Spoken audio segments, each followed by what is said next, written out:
celebrating our champions this morning. The victory parade set to get underway any minute here in downtown Denver. We have live pictures spread throughout the parade route today as we get ready to celebrate the champions today. The first time in city history, we have the largest team coverage in all of Colorado to show you those players as they celebrate as becoming the first-time champions. And we do thank you for joining us this morning live from Civic Center Park. I'm Jeremy Hubbard. And I'm Erica Gonzalez. We're so thankful for you to join us as we celebrate the Denver Nuggets, the first time in history that they are the NBA champions.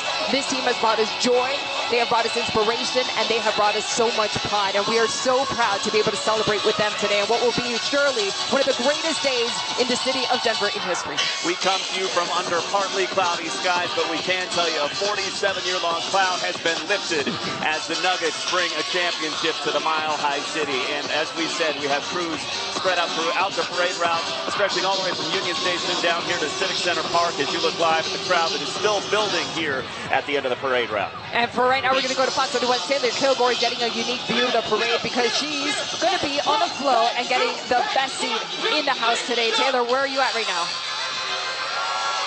Yeah, we just crossed Spear here on Wayzata, leaving Ball Arena. The parade has begun, and the fans are going nuts already, guys. We are on fire truck 21 from Monument Fire. Calvin Booth is on our fire truck here, and yes, the party has begun. The fans have been lining the streets since we left the staging area, hanging off of bridges, and already having a lot of fun, guys. The energy is insane down here, and we just know it's just going to get crazier and crazier as this parade goes on. Again, we're on fire truck 21, and look at this crowd.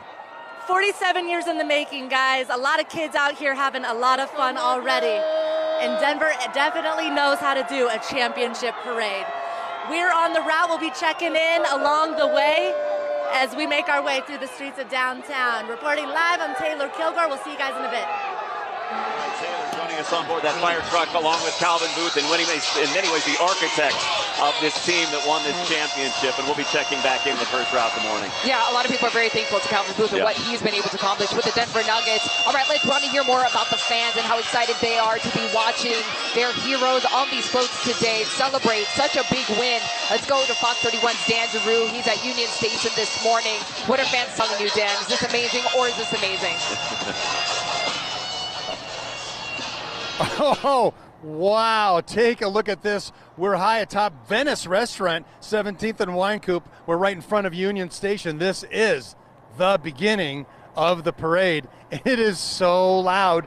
One cannot hear themselves think, but this is not the parade where you come and think. This is the place you come and cheer and be happy and say hello and thank you to your Denver Nuggets. Right now, you'll see some of the, well, look at those folks. Everybody's going crazy. Denver Fire. We've got personnel on top of the vehicle. People are waving. People are happy. And that's a Brighton Fire Department right there. That's a ladder truck 53 from the Brighton Fire Department. Like I said, this is the beginning of the parade at Union Station. And this is a bird's eye view looking down on it. Here comes another fire truck right now. Check it out. Lights going, sirens going. That's Denver Fire Department ladder truck. Got some fire personnel on top. We got some Nuggets on top. Where do the Nuggets go? Nuggets go on top. Check it out. This has got to be an overwhelming moment for the Denver Nuggets. Like we all know, this is their first world championship. It's got to be a moment they're all going to remember. And look at, you got some Nuggets got their phones capturing the moment. They should be in the moment. They are. Got another vehicle, looks like a VIP vehicle behind. Oh, here's a ladder truck. This is from Louisville, Tower 2. Now, if I could just get that truck to raise that ladder. No, they can't do that. But anyway, amazing. The crowd is going crazy. I don't know if you can see at Union Station, that's Union Station Square. Look how many deep spectators, people deep. I don't know how anybody in the back seeing anything.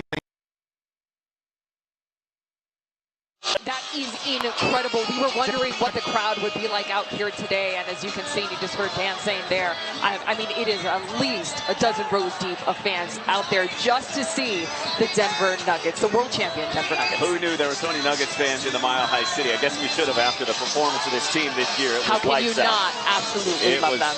unreal, no doubt about it. Let's get to Fox 31's Lisa D'Souza, also live along the parade route at 17th and Wazee. Lisa, what are you seeing there? Good morning. Well, the parade now underway as we just heard from Dan Daru there. Here we go. This is such an exciting moment. So we're just about a block away from Dan. You can see everything kind of getting underway here. Here comes Brighton Fire. Obviously, there is just so much excitement. So many fans who have been waiting so long for this. So such a meaningful, obviously historic parade that we are watching. It is such a cool thing to be a part of. So right now we got the Denver Fire Department coming through. So it's kind of all the different fire departments making their way down 17th here. So as you can hear, pretty loud. We've been talking to fans, of course, all throughout the morning who are just having a blast out here. Mom, why'd you want to come out here today? Because the Nuggets won their first ever championship. It's so exciting. So exciting and obviously so loud. Everybody is so excited. We got here comes Louisville Fire Crew. So again, yeah, all the fire departments making their way. We saw Rocky come through earlier. That was a cool moment, no doubt about that. I saw you were here with your kids bright and early. They have been They are so excited. Charlotte, how excited are you guys excited? Yeah. Do you love Rocky? Yeah. And Nikola Jokic? All right, let's hear it go Nuggets. All right, we'll send it on back to you guys. All right.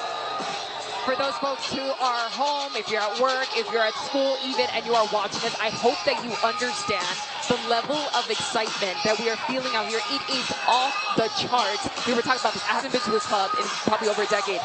This is like a club vibe. This is a club atmosphere. Sure you have. Come on. Sure you have. No, you're right about that. It is very excited out here. There are so many people out here. We got a DJ going in the background, lots of great music, and we are lucky enough to have gathered like this 3 times in the last 7 years for Denver Championships parades, but never quite like this one as we look live over Civic Center Park this morning as the Celebration of Champions gets underway here in the Mile High City. We've got lots of live looks coming up from along the parade route and live coverage as we watch Nikola Jokic make his way down the parade route coming up right here on Fox 31. We'll be right back.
footage of one of the biggest parties the Mile High City has ever seen. These are live pictures right now as we see the NBA World Champs on those fire trucks floating down downtown Denver as they make their way to what is going to be a beautiful and special rally right here in the heart of downtown Denver. Thousands upon thousands of fans have come out here to witness history in person and to celebrate with their champions. And once they get down here to Civic Center Park, you'll hear from Denver Nuggets players, coaches, managers, the owners, the mayor, civic leaders, Rocky the mascot, the dancers, the drum line, the public address announcer, the hype squad. We've got a DJ going right now, and the crowd is hometown boy right there. Yeah, this is fantastic. We want to bring in Fox 31's Bruce Hurdle to talk about what we're seeing here today. And, you know, Bruce, this in many ways is a parade we should have been having 1, 2, maybe even 3 years ago.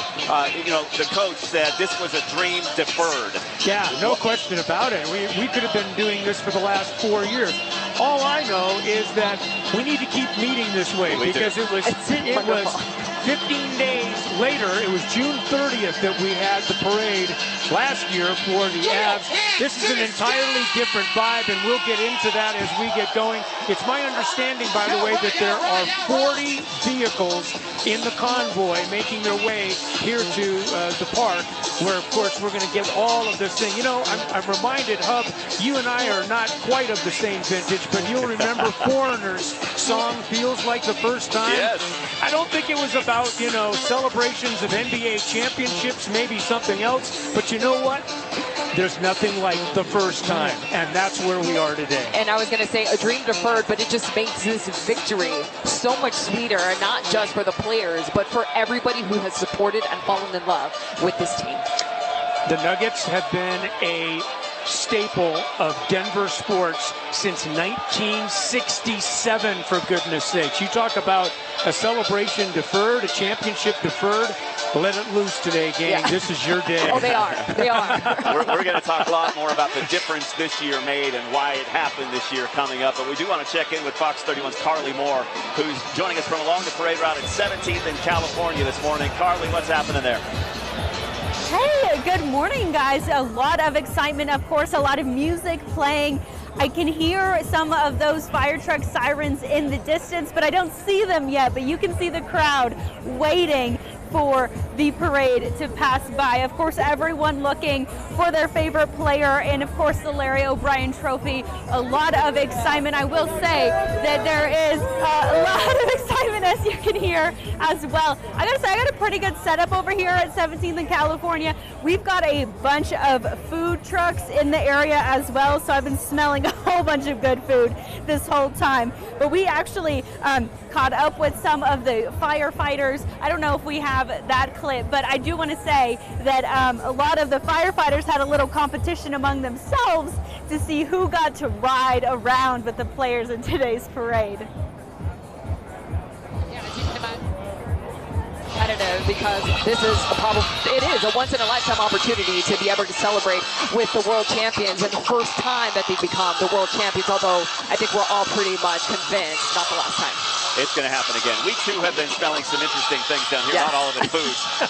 We want to check in with Drew Engelbart and Kylie Burst. They, too, are along the parade route here in downtown. They're near 17th and Glenarm. What are you guys seeing over where you are? Good morning. Hey, good morning. Good to see you guys, Jeremy and Erica. I will say the parade, not quite to where we are located just yet. You can see all the way down the way, though. It's like the anticipation. It's the anticipation. And I will say, Kylie, don't you think the crowd has built, I mean, within the last 15 minutes? Absolutely. It's really filled in. It is such a fun crowd, too. Are you guys having a good time today? I mean, we're out here. Everyone is getting excited for the Nuggets. Who are you excited to see? All of them. We can't wait. Just seeing everyone out there. I remember being out here last year for the Avs parade, and it's the same type of feeling, the same type of anticipation. It's so much fun. Everyone's getting really excited. We had a Jamal Murray fan over there holding the flag from Canada.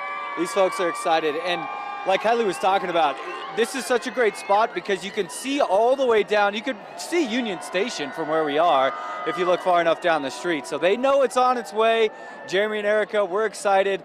I can't decide if I'm most excited to see the Joker, because obviously we got to show this sign one more time for you guys if you're just now joining us. It's a good one. Because all the talk about he wanted to go home, but we're all thinking, go ahead and say it. Thank you, Nicola, for staying for the parade. I didn't get to see you at any of the games, but I've watched all your games, and I'm here to see you today. And I was talking with our great viewers too. They said that they watch every morning. I said, I think after today, Nicola's going to realize how special this parade is, because I agree with all these fans out here, it's going to be a special day. I mean, it is. Being down here, you can feel the energy. I'm sure they're already feeling. I saw an Instagram of him on top of the fire truck having a good time. So it's just fun, and we see the flashing lights. We know it's getting close. We're probably just a couple of minutes away.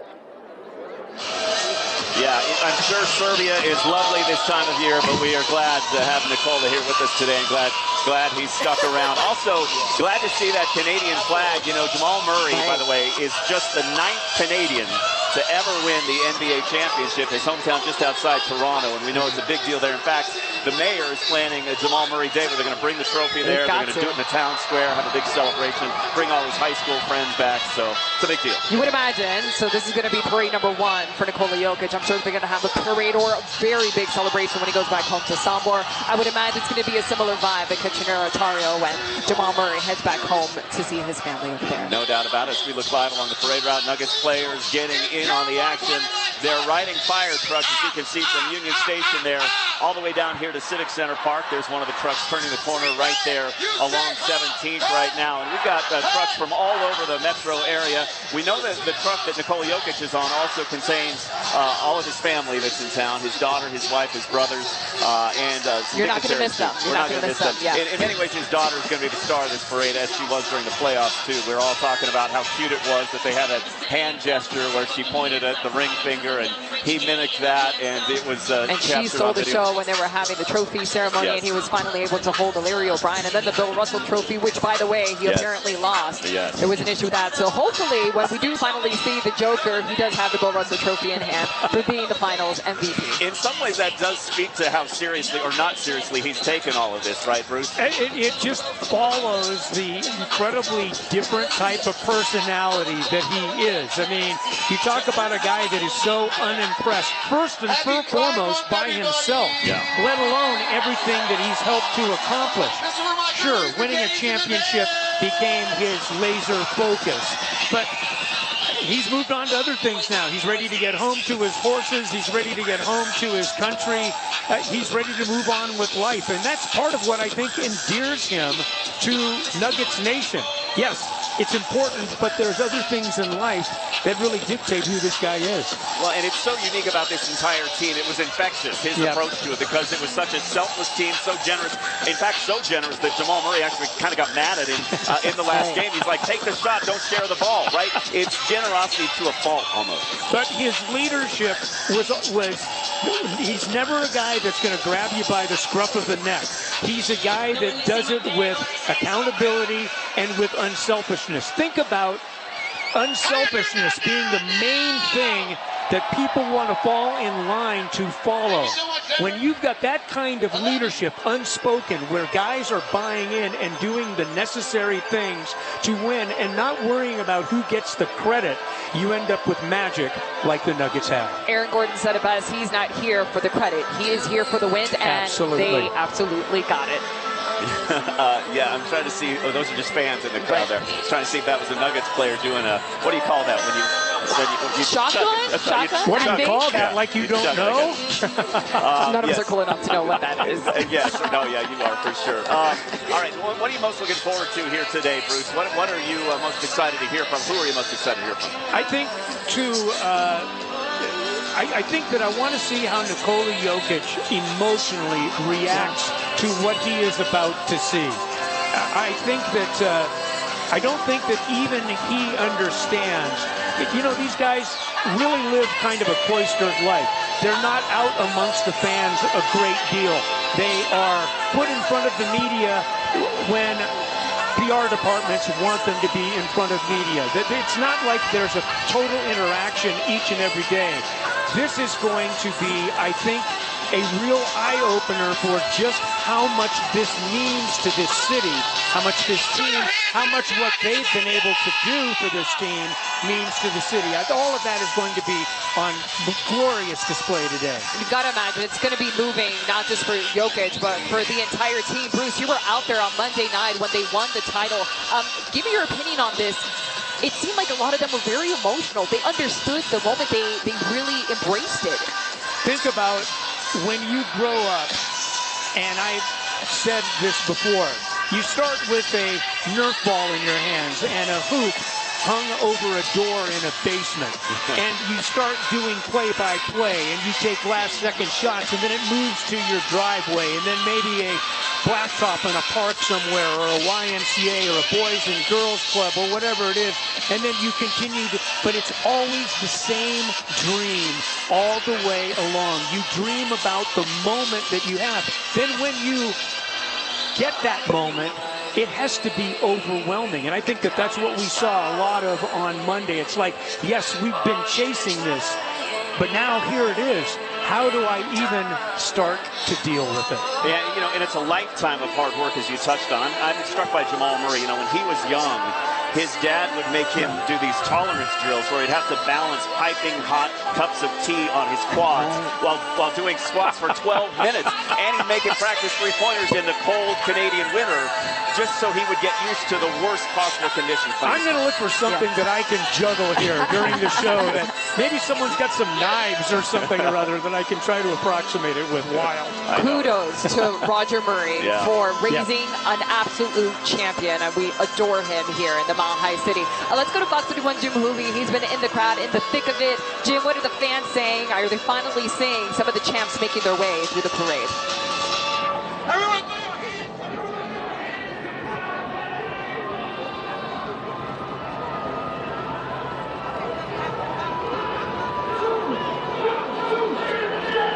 Hey, you guys are out here at Broadway and Colfax, right by Civic Center Park, and the fans are anxiously awaiting the parade and the team to come down the road. There's the key corner right down there. This is where they're going to come. They're going to swing along 17th and then heading south down Broadway here, and that's why we got this giant crowd here. I mean, look at this. These people, it's like 10, 15 fans deep. I want to find where's my good friend Rhonda?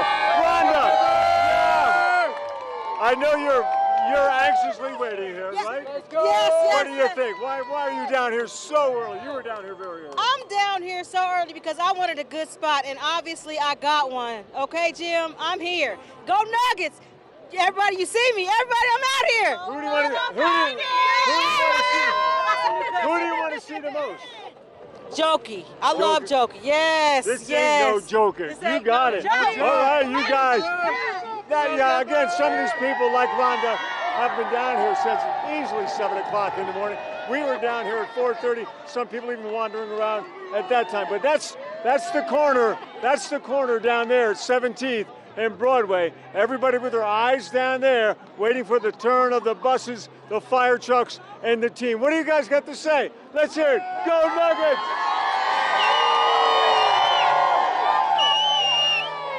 Woo! Can't be spirit like that, you guys.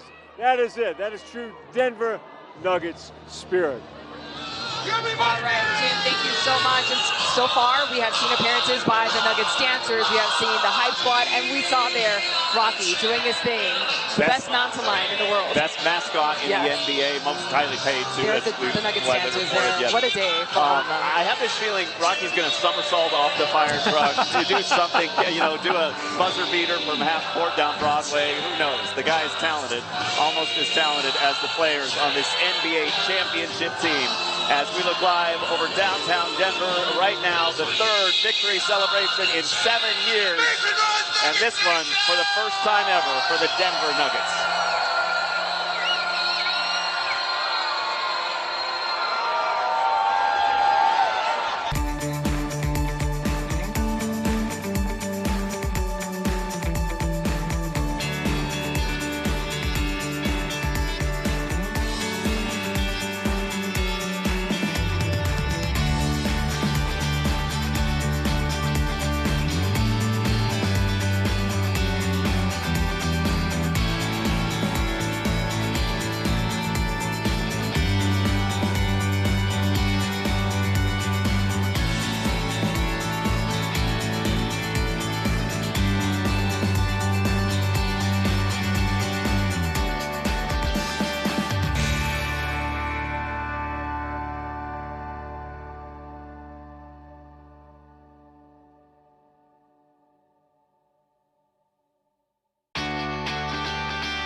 the champions today. It is a day in history for the city of Denver as fans. It's a day that fans have been waiting for, some of them for years, some of them for 47 years. And finally, they get to celebrate as the Denver Nuggets brought home an NBA title. They are now the world champions, and we get to see them float through the city, and right now they're making their way from Union Station. Eventually they'll be right here at Civic Center Park, and they're going to have a rally. I'm sure it's going to feel more like a party, but that's what we're waiting for now as they're making their way from downtown Denver. Yeah, longest dry spell in the NBA, and it's now officially over thanks to this amazing team who took victory this Monday down at Ball Arena. Let's get to Fox 31 morning anchors Kirk and Ashley. They are joining us from the crowd here to give us a sense of what's happening in Civic Center Park. Guys. Crowd can't decide. Are we on there? I don't hear it. 3-1 can't decide. That's the decide. So I'll see you for both games. You know, we've done this game serious, you know, under there. All right, apologies there. We have a technology delay, and so they can't quite hear us in time, but we'll get to them just as soon as we possibly can. I can't imagine why they couldn't hear us. Yeah. A little loud out here. A little loud indeed. We are excited to see all of the players make their way down here, down Broadway, and here in Civic Center Park. As you look live, this is looking up Broadway. There's Rocky right in front of you, and then behind him, the Nuggets cheerleaders, and behind all of them, the Nuggets players. So we'll see them basically one by one on fire trucks as they come this way. You know, we were talking about who we're excited to see. I think for sure everybody here in the crowd wants to see how Coach Malone is going to react. And I have to bring up, as we were talking about the Colorado Avalanche and the parade last year and the big celebrations, we saw a side of Coach Bednar come out that we never see. We probably know why that happened. I think we'll see a very familiar side from Michael Malone, who will be one part defiant, one part I told you so, but he will also be very appreciative of the moment. Michael Malone understands the enormity of the moment. Remember, he comes from a family, a basketball family. His dad, Brandon Malone, was a guy that coached in the NBA. He understands the enormity of the moment, and he will be respectful of it. But I'm sure that he's going to get maybe a couple of swipes in here or there. There was a lot of perceived disrespect. Let's not forget, the first 3 playoff series, the Nuggets rode pretty nicely. They weren't really truly favorites until they got to the final series against the Miami Heat, ironically. So it'll be interesting to see, but I think Michael Malone is going to be poignant on the podium today. He always is. Yes. Always is. Yes. I always say they should write books and make movies about this team because they are a special group of people. Yeah. Let's get down to Fox 31's Kirk Yunke and Ashley Ryan once again. I think they can hear us now. What are you guys seeing down here in Civic Center Park? Hey guys, so we are all the way in the back of Civic Center Park because it's just nuts up there. We had to move back. I mean, the crowds are insane. See what I'm talking about? I got my man Chris here. Chris, how you doing? Good. So Chris, who are you looking forward to seeing today? Michael Porter Jr., Jokic, Aaron Golden, and Jamal Murray. Awesome. Go Nuggets, go Nuggets. Chris is cheering them on. He's got the mitten here, the Denver Nuggets mitten, if you will, and so many fans so excited out here today. Well, and I think we found a lot of families are kind of hiding back here away from some of the crazy crowds. So we found this family. How cute are these girls? We've got 4-year-old Waverly and 8-year-old Adeline. What do you guys think? Are you excited? Yeah. Yeah. What are you most excited about today? The fire truck going to and the people to say stuff. When all the people say stuff, yeah. Mom and Dad, you guys are here from Parker. Why did you guys decide to come out here today? I grew up watching Jordan win championships, so it's good to see it in Denver again. And these guys are homegrown, so they bleed blue and gold. You've got your sign, Waverly. Are you happy? Are you having fun today? Having a lot of fun? Gosh, these girls are so cute. Real quick, I want to show off some skills. Adeline is going to do a little gymnastics for the Nuggets. Take a look. She's going to come over to this. She's been rocking her back handspring. She's also working on her back tongue. All right, Adeline, go. Here she goes. 8-year-old superstar. Wow. Boom. That was amazing.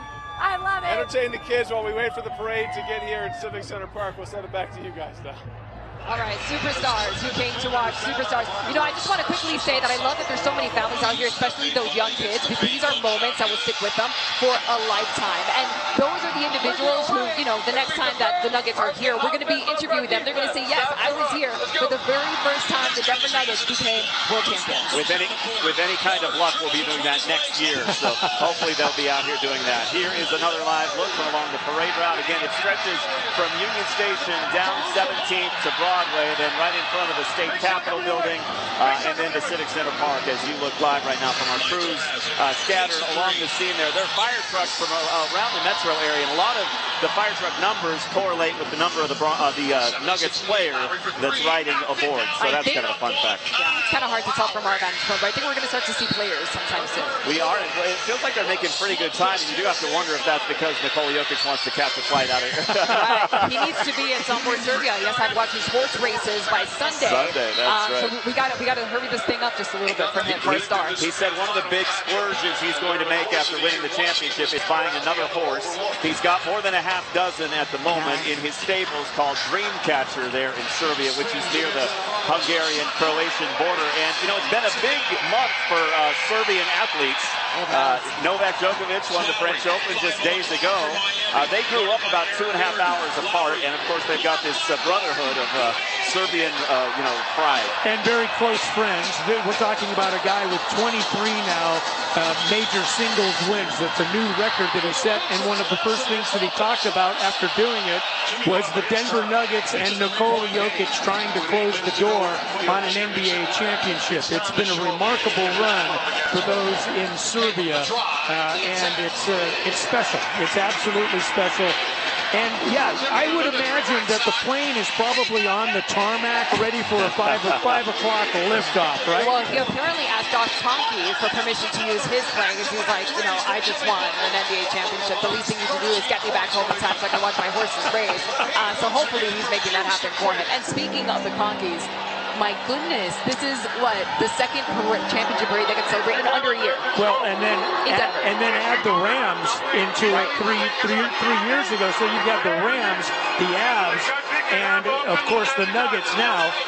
Not to mention Arsenal finished second in the EuroLeague across the pond in soccer. It is a great run right now competitively for Kroenke Sports. And it's almost like a dream. And the Mammoth too, so we can't forget them. So and exactly. They have an esports team apparently who also won a title. So there's that. The guy's got the magic touch. Let's get to Drew Engelbart and Kylie Pierce. They're joining us from along the parade route. Have the players reached you guys yet? Rebound, assist. Is that Bruce Brown I see? Players in the playoffs in all three categories. He's had to be that way for Denver to get this chance. Hey guys, yeah, we just saw Bruce Brown, Michael Porter Jr. walk past us. I love the fact that these guys are out and about with the crowd, with these fans. They got off of the truck, Kylie, to go say hi to some of the fans along the parade And you route. see the crowd just erupts when they come by, because I think last year we saw everyone, they were on top of the trucks, but to have them down on the ground, showing that appreciation for the fans, being here with them, it's just so much fun. You can see them. There's a little bit of like a lull in the parade, and they're like, this is our time. We're taking as much time as we want. I mean, look down this way. It's just amazing. You never think you'd see a parade with so many thousands of people, and one of the players just walking down the middle of the street. Look at Bruce Brown coming up right here. Hey. I love it, the appreciation. I mean, they've already made one lap. They're coming back around. They're making sure that they are thanking every fan that made it out here today for all the support that they've had all season long. This is amazing. How cool is this? And then we've got Jeff Green over here as well. They are loving it. Let's see if we can ask Jeff Green about, hey Jeff, what is this like for you guys? Hey Jeff, what is this like for you guys right now? This is amazing. We get to celebrate with the city. We did it for the city. They were a big part of this. They gave us everything they had, and we won the championship for them. So it's important. It's amazing that we get the chance to celebrate with Why them. did you want to get off the truck to do this with the fans? More up close and personal. Let them know that we appreciate them. That's what this is all about. Congrats, buddy. Thank you. That's Jeff Green, and he's one of the guys that, you just heard it from him right there. He said, these people, this community helped them win a championship. They're always there for him. So he thought it was important to get off the truck and spend some time with him. It's just so cool to see that. They're going to every single person, making sure that they're. What a remarkable scene. It's unreal, isn't it? We knew Aaron Gordon had a penchant for mixing it up with the fans. They're trying to one-up him right now. We're okay with it.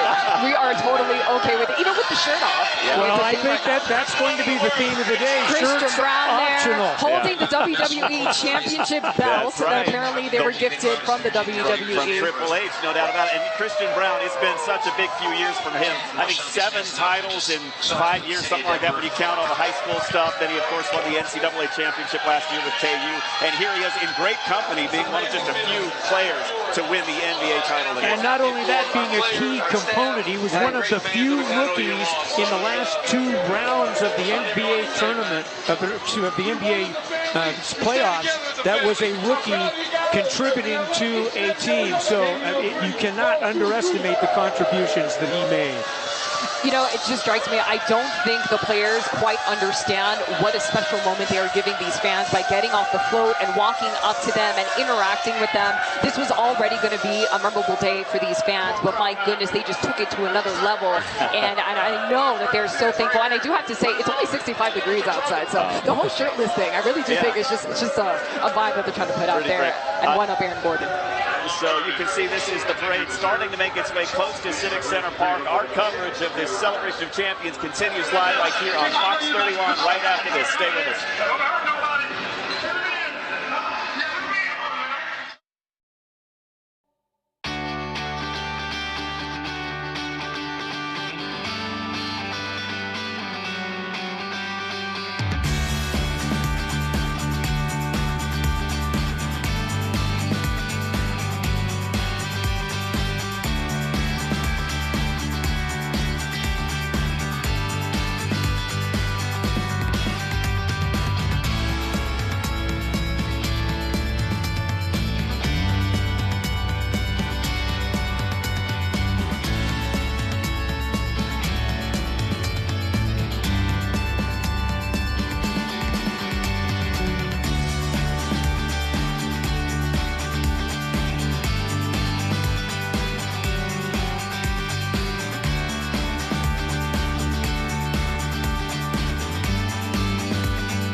Celebrate champions in downtown Denver today with the Nuggets victory parade. Just us and a few 100,000 of our favorite Denver Nuggets fans as the parade makes its way down 17th, down Broadway, and down here to Civic Center Park. Thanks for staying with us this morning. And now we want to take you to the ground level where we have Fox 31's Taylor Kilgore. She has one of the best seats in the house right now. Taylor, who are you with? What are you seeing? How's it going out there? Guys, it is loud and it is fun out here. We are approaching Tremont here on 17th. and the crowd has not let down their energy. It has just gotten louder and louder as we've made our way downtown. Now, Calvin Booth is on our fire truck here, and I have heard thank yous. I have heard MVP chants for Calvin. Of course, his first year as Nuggets GM, and he made some big-time moves to help win this team a championship. He brought in Bruce Brown. He brought in KCP. He drafted the rookie phenom Christian Braun. So a lot of appreciation and love out here for Calvin Booth. We've also seen Bruce Brown running around, hitting the streets, greeting the fans in person. DeAndre Jordan has made his way off of the fire trucks as well, guys. Just listen to this crowd. We have fans hanging from the city, the light poles. I don't know how they're getting up there. There's fans in trees. They are waving out windows and fans as far as the eye can see.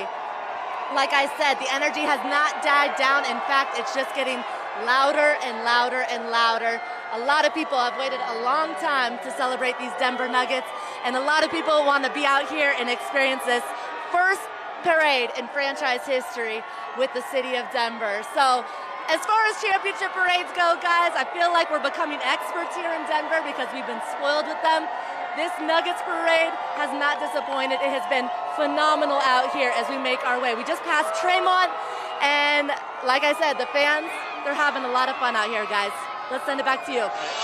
Taylor, thank you so much. You can see there on the right side of your screen, we've been watching for the past few seconds as it looked like fans sort of stormed the middle of the road on one of those fire trucks where a lot of the players were gathered. Let's get straight to Fox 31's Jim Hooley. He's right there where that's all unfolding. Jim, what exactly is going on there?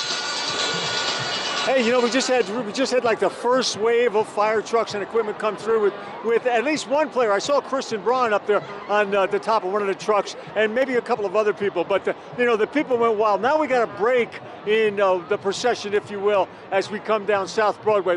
They're making the turn there at 17th, and this is Broadway. You can see the one fire truck that's out here. But everybody along here, you guys happy? Oh, are you happy? What you think? Yeah. You having a good time? Yeah. Yeah, all right. That's what's going on down here right now with a little bit of a break as fans have been waiting here. We're right at Colfax and Broadway, just by Civic Center Park. So the procession will come down here, the parade will come south here, come in front of all the people here once again, and then make a big turn into the park itself. So we still have a lot of excitement to go. Let's hear it for the Nuggets, everybody. I know you came down very early. Yes, we did. And you've come a long way. Yes, from Cajon, Colorado. How long did it take you to get here? 7 hours. 7 hours? Yes. Has it been worth it? It's been well worth it. All yes. right. Who are you waiting to see? Nikola Jokic. Yeah, there you go. Let's see. And he's got the old trophy there, too. All right, so that's what we got down here right now as the parade is coming down here to a couple of 100 yards down the road. But everybody's so excited and ready to see their favorite Denver Nuggets championship team down here at Colfax and Broadway. Back to you guys.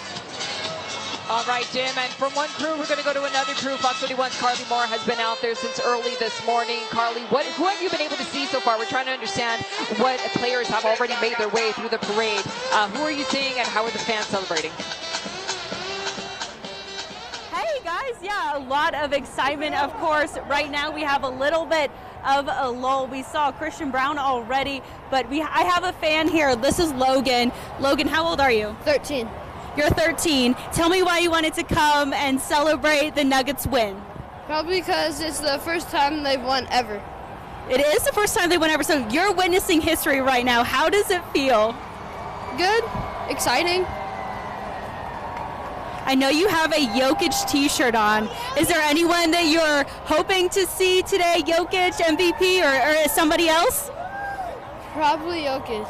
Yeah? You think he's going to come with the trophy? Maybe. We have a maybe for Jokic. Of course, everybody hoping to see the MVP with that trophy that may or may not be MIA. I'm sure we're going to see it, but take a look. Denver Fire Department, another truck here with a ton of fans for sure. So you can hear the yelling. There's bubbles being blown out here. There's drinks being thrown. I definitely feel like a lot of people are getting splashed but so much fun. And also, I'm still stuck on the food trucks here. It smells really good over on this side of here at 17th and California, but definitely a lot of excitement for sure, you guys. All right, thank you so much, Carly Moore. Our little man was a man of few words, but we can appreciate that. Similar, you know, Yes. to star player at times. Just like Nikola Jokic. You know, he mentioned it, this was the first time ever, and Bruce, we talked about this, but, you know, there is a litany of big names in Nuggets history. You've got Alex Englishton, Dikembe Mutombo, Pat Lever, you've got Allen Iverson, and, of course, Carmelo Anthony. How did this team accomplish something that none of those big names could ever get done? Yeah, it's a remarkable question when you stop to consider it. I mean, the tradition is rich for basketball dating all the way back to the mid-60s professionally in Denver, and to never gotten to the big stage, never even to the stage, let alone winning it, is pretty remarkable. It just goes to show you the delicate nature of chemistry and having the right people, even in a game like basketball, where dynasties are much more likely than in basically any other sport, because you're talking about a core of 3 people, right? Yeah. You don't, in hockey, you need 4 lines of guys, right? The Stars only play 18 to 20 minutes. In basketball, the Stars are playing 40 minutes of 48. So it's a remarkable thing to not have gotten to this point. But I'll tell you what, we're making up for lost time today. You can hear what's I was playing in going the to say, background. we've got to talk about the song that is playing right now, because obviously it's a very special song to the city of Denver. This is essentially the anthem for the Colorado Avalanche last year through their championship season.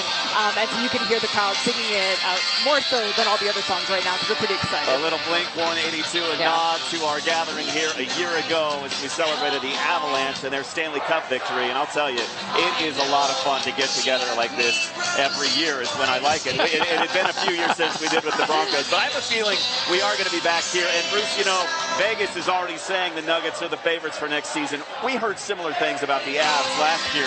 Do you think there's anything to that? Add to that the Avalanche are the betting favorites for next year, too. You've got 2 favorites in the city of Denver, respectively, in the preseason for the NBA and the NHL. What happened with the Avs, very simply, was a series of unfortunate incidents. There are some things you can't overcome on a sport that is so determined and so by their depth. And they lost so much via injury. Gabe Landeskog never played this year, and the litany of injuries really kept the Avs from being the type of team they could be, and they discovered a lack of depth in that 3rd and 4th lines that, as we sat here a year ago, we talked about how well endowed they were, but it didn't end up being the case this year. All right, we're starting to see some players there on top of the floats and with their families as well, as they get to celebrate with, like you said, a few 100,000 of their closest fans. Bruce, I wanted to touch on what you were just talking about, because the fact that we have the Denver Nuggets and we also have the Colorado Avalanche. Ooh, is that a Coach Malone sighting that we have there? I believe it is. Yep. All right, he is part of that truck there. That's our first Coach Malone sighting for today. We can't wait to hear from Coach Malone in the rally. That's going to be coming up in about 45 minutes, folks, so make sure you stay with us to hear that. But it's not an accident that we have 2 championship caliber teams in the Colorado Avalanche and the Denver Nuggets when you look at their ownership group and what they've done with these teams and allow them to develop into this kind of championship team. Well, you've talked about, you hit the key point. The patience that they've had as owners has been remarkable in both franchises. You've had both coaches talk about the fact that they could have just as easily been let go in Jared Bednar and Michael Malone as maintained, and they kept going forward. Jared Bednar started from very, very modest success. Michael Malone had, there's Nikola Jokic, by the way, our first review, absolutely. And a spotting of Onyena, and she looks absolutely adorable, as we knew that she would. And I believe is that Jamal Murray behind him there? I can't tell, but is that the MVP? There's Jamal right behind him. Trophy right next to him? Okay, so they found the trophy. It's confirmed. Right there. It's there. Funny how that works. It materialized somehow, right? So we've got all the hardware is accounted for. But no, you're absolutely right. The patience that they've had, both with the Avs and the Nuggets, has been remarkable. And it's really been the foundation on which they've built both of these branches in very similar fashions Not everybody can do it. You've got to be patient. So much of professional sports now is go grab a high-paced free agent and do the best you can. Not the way with the Nuggets. There's Jamal Murray at the front of that bucket truck right there. And we talked about how special this has been for Jamal. He's fought so hard for this, fought through injury, fought through that ACL that took him out for a year and a half, essentially. And he also talked about how his first game back was really mind-blowing. He thought he couldn't play this game anymore. He was really worried when they played in Utah at the beginning of the season that he was going to be able to continue on. Can you imagine the basic tenet of any athlete at this level is the confidence that they have in their game, the knowledge that they are elite, not just nationally, but internationally. And to then have that kind of doubt, to be able to overcome it in the way that he did, because the separation when you are nursing an injury, you're not really part of the team. You're doing your work away from the team. You don't feel like you're a part of what's going on. Jamal Murray overcame all of that, and Michael Porter Jr. I was going to say, we cannot talk about a comeback story without talking about Michael Porter Jr. Two beautiful comeback stories in Jamal Murray and Michael Porter Jr. We're so thankful they're back and they're healthy, and now they're champions. Our live coverage of this special championship parade continues right after this break. Stay with us. We're going to have some more of those Jokic sightings.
Celebrate champions here in downtown Denver with the Denver Nuggets Victory Parade, a team that, by the way, that got their name from the 19th century gold rush that brought thousands of people to Colorado to pan for gold nuggets.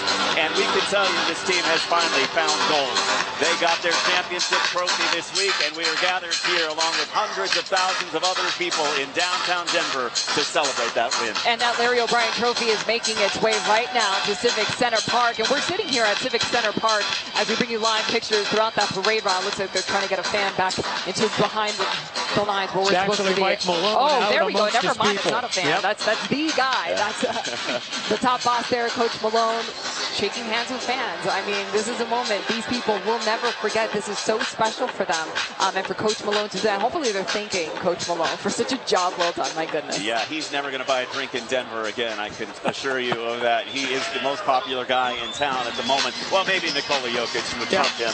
Or pay for a pickleball court. He's a huge pickleball player of all things. Interesting. All right, interesting. All right, we continue to look at the parade as it makes its way down 17th and down Broadway and here towards the state capitol and then into the Civic Center Park. Yeah, we're sitting here. We're looking at the state capitol right now, and I've counted at least 15 fire trucks, which means we're getting closer and closer to getting to seeing the Larry O'Brien Trophy, to seeing Jamal Murray, to seeing Jokic, to seeing Coach Malone here closer to Civic Center Park. And so we're going to go to Fox 31's Ashley Michaels and Kirk Yunke. They're here at Civic Center Park.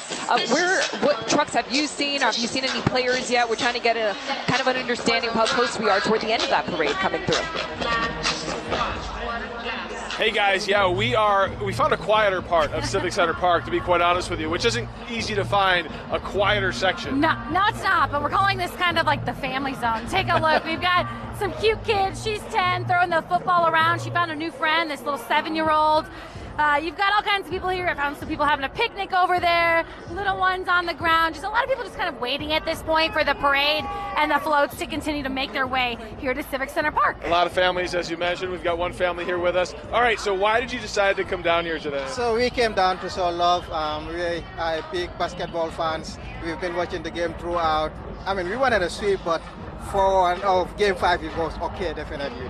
Is this crazier than you thought? Kind of. I mean, I was expecting a lot of people anyway. I came down very early with my family, and we had fun. Can we get a Go Nuggets? Go Nuggets! Go Nuggets! Let's go Nuggets! Thanks, guys. Yeah, so everyone's sort of anxiously waiting for everybody to get up on stage here at Civic Center Park. Yeah, it's a fun time out here, and again, a little bit quieter, although last year we saw this area, once the floats all arrive, it gets packed too, so we'll have to see how long that takes. Yeah, for sure. Everybody makes their way from the parade route down here to Civic Center Park. You can see the sea of Nuggets fans making their way to Civic Center Park to get their spot for the rally. That's probably going to start in probably the next 30 minutes or so. Yeah, no doubt about that. Let's go straight to Fox 31's Drew Engelbart and Kylie Burst. They're along the parade route where players and coaches have been passing by. What have you been seeing in the past few minutes, guys? Hey, yeah, Jeremy and Erica, we can hear you guys. We're out here, and there he is, the MVP. Look at it. And the trophy. Kylie, you can hear the chant start as he comes up, the Joker. This is amazing. I mean, it's so exciting, and I love that they're taking their time with their parade. We were actually just stopped for probably about 5 minutes as Coach got off, came down, was talking to the fans, interacting, but it's so cool to see that in person. Look at everyone so excited. You've got, of course, the MVP trophy, the MVP himself, Nikola Jokic, Jamal Murray, and the NBA Finals trophy. This is the final truck in the parade that's coming up. And of course, a lot of people crossing the line, probably doing what they shouldn't do at this point, but how excited could you be when you see Nikola Jokic and Jamal Murray come by? And I will say, Kylie, we saw a second ago in the truck right in front of this one, Coach Malone was out with the crowd, running around giving hugs. I think that was my favorite, is the players, the coach that got it down, and really just took the time to thank these fans individually for coming out for their support all season. I'm also just such a fan of what a big family man the Joker is, and look at that, family front and center. Of course, you wouldn't expect anything else from him. Nope, that's the way he'd want it to be. Natalia, his wife, his daughter right there in the truck with him. I know his brothers are on the truck as well. Family's so important to him. And you'll notice Sarah Harper can point right over here to the left, the Serbian flag right there. And Nikola and his family appreciate seeing the flag of their home country here in Denver on this incredible parade. It really is. And I love that the chants have begun. MVP, there he is. Oh, you can see everyone just getting so excited. Amazing.